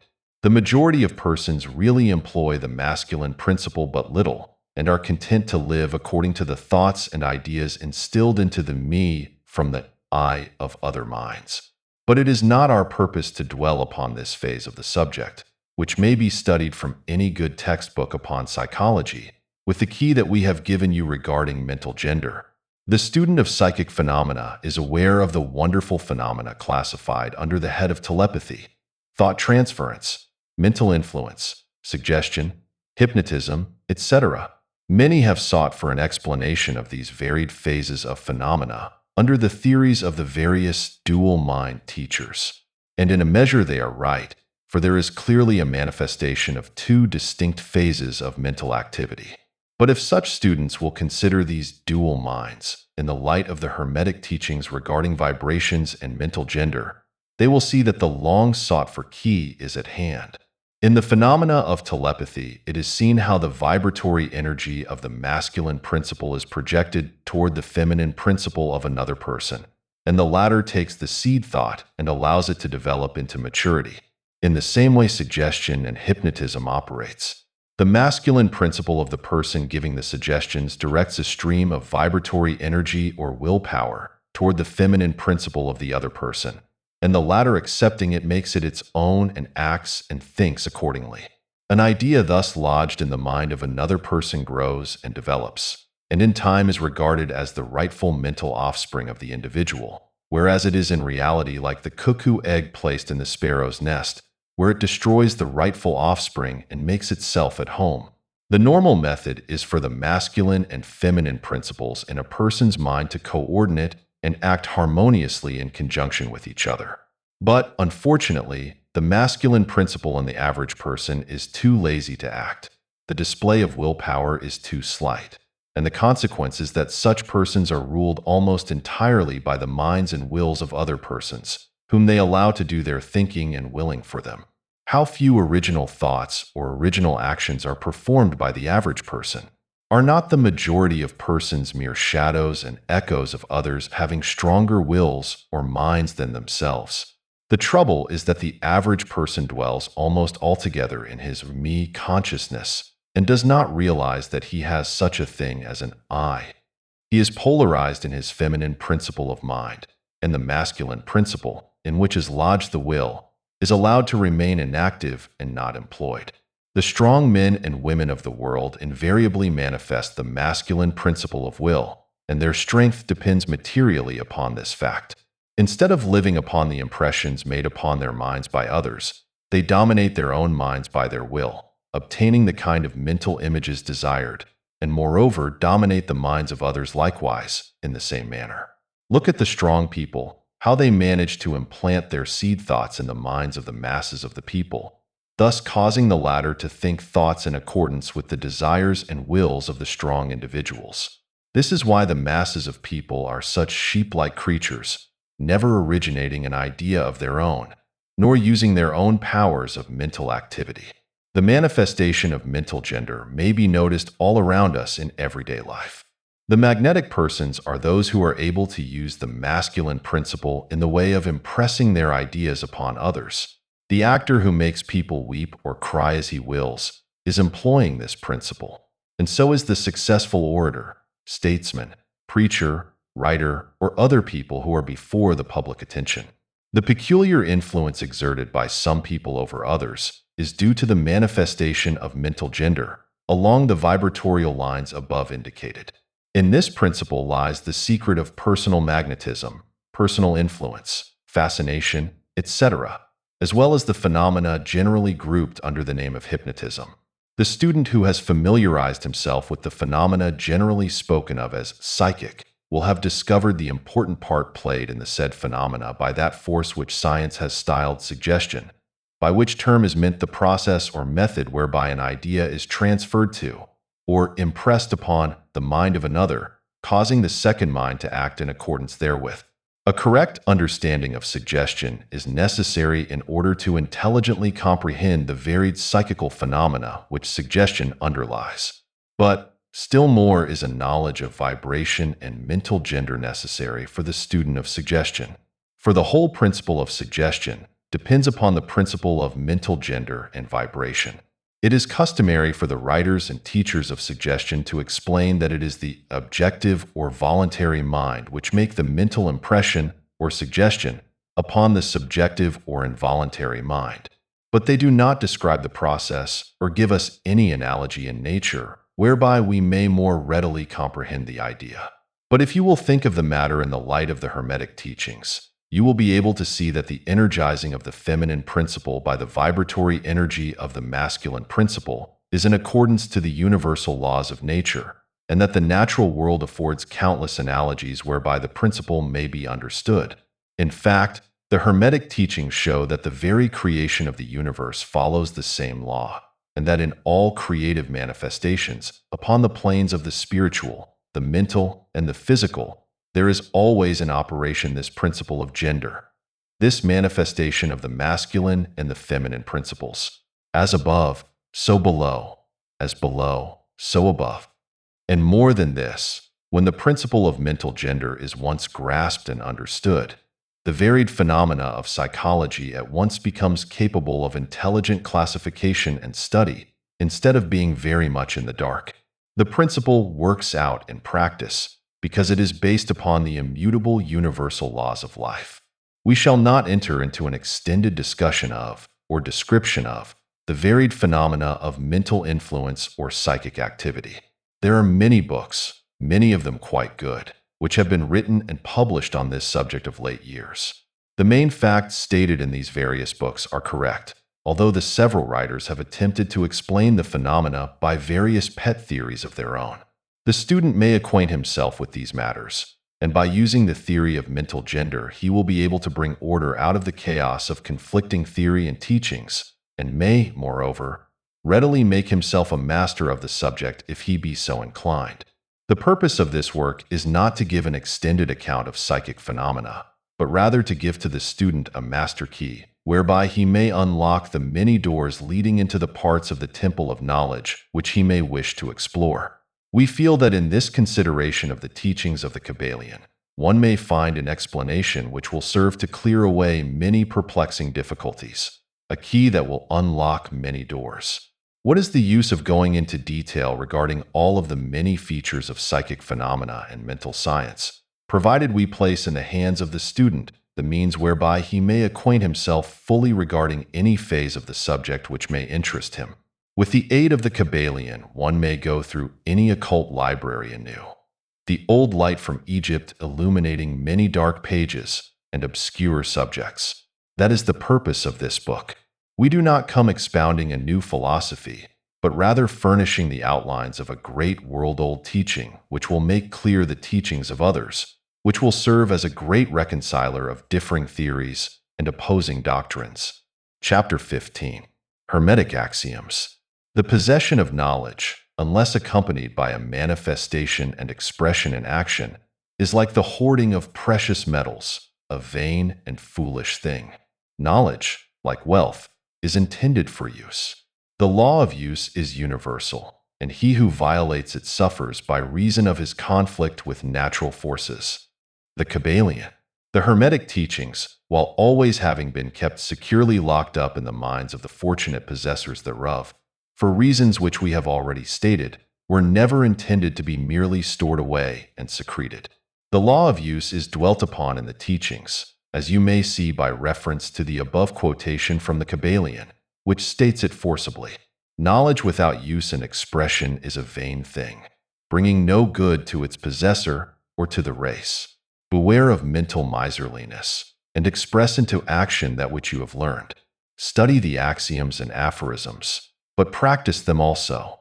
We give below some of the more important Hermetic axioms from the Kybalion, with a few comments added to each. Make these your own and practice and use them, for they are not really your own until you have used them. To change your mood or mental state, change your vibration. The Kybalion. One may change his mental vibrations by an effort of will, in the direction of deliberately fixing the attention upon a more desirable state. Will directs the attention, and attention changes the vibration. Cultivate the art of attention by means of the will, and you have solved the secret of the mastery of moods and mental states. To destroy an undesirable rate of mental vibration, put into operation the principle of polarity and concentrate upon the opposite pole to that which you desire to suppress. Kill out the undesirable by changing its polarity. The Kybalion. This is one of the most important of the Hermetic formulas. It is based upon true scientific principles. We have shown you that a mental state and its opposite were merely the two poles of one thing, and that by mental transmutation the polarity might be reversed. This principle is known to modern psychologists, who apply it to the breaking up of undesirable habits by bidding their students concentrate upon the opposite quality. If you are possessed of fear, do not waste time trying to kill out fear, but instead cultivate the quality of courage, and the fear will disappear. Some writers have expressed this idea most forcibly by using the illustration of the dark room. You do not have to shovel out or sweep out the darkness, but by merely opening the shutters and letting in the light, the darkness has disappeared. To kill out a negative quality, concentrate upon the positive pole of that same quality, and the vibrations will gradually change from negative to positive, until finally you will become polarized on the positive pole instead of the negative. The reverse is also true, as many have found out to their sorrow, when they have allowed themselves to vibrate too constantly on the negative pole of things. By changing your polarity, you may master your moods, change your mental states, remake your disposition, and build up character. Much of the mental mastery of the advanced Hermetics is due to this application of polarity, which is one of the important aspects of mental transmutation. Remember the Hermetic axiom, quoted previously, which says, "Mind, as well as metals and elements, may be transmuted from state to state, degree to degree, condition to condition, pole to pole, vibration to vibration." The Kybalion. The mastery of polarization is the mastery of the fundamental principles of mental transmutation or mental alchemy, for unless one acquires the art of changing his own polarity, he will be unable to affect his environment. An understanding of this principle will enable one to change his own polarity, as well as that of others, if he will but devote the time, care, study, and practice necessary to master the art. The principle is true, but the results obtained depend upon the persistent patience and practice of the student. Rhythm may be neutralized by an application of the art of polarization. The Kybalion.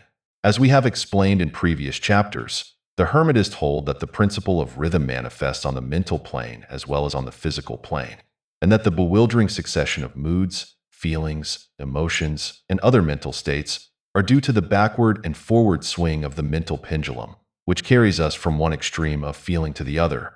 The Hermetists also teach that the law of neutralization enables one, to a great extent, to overcome the operation of rhythm and consciousness.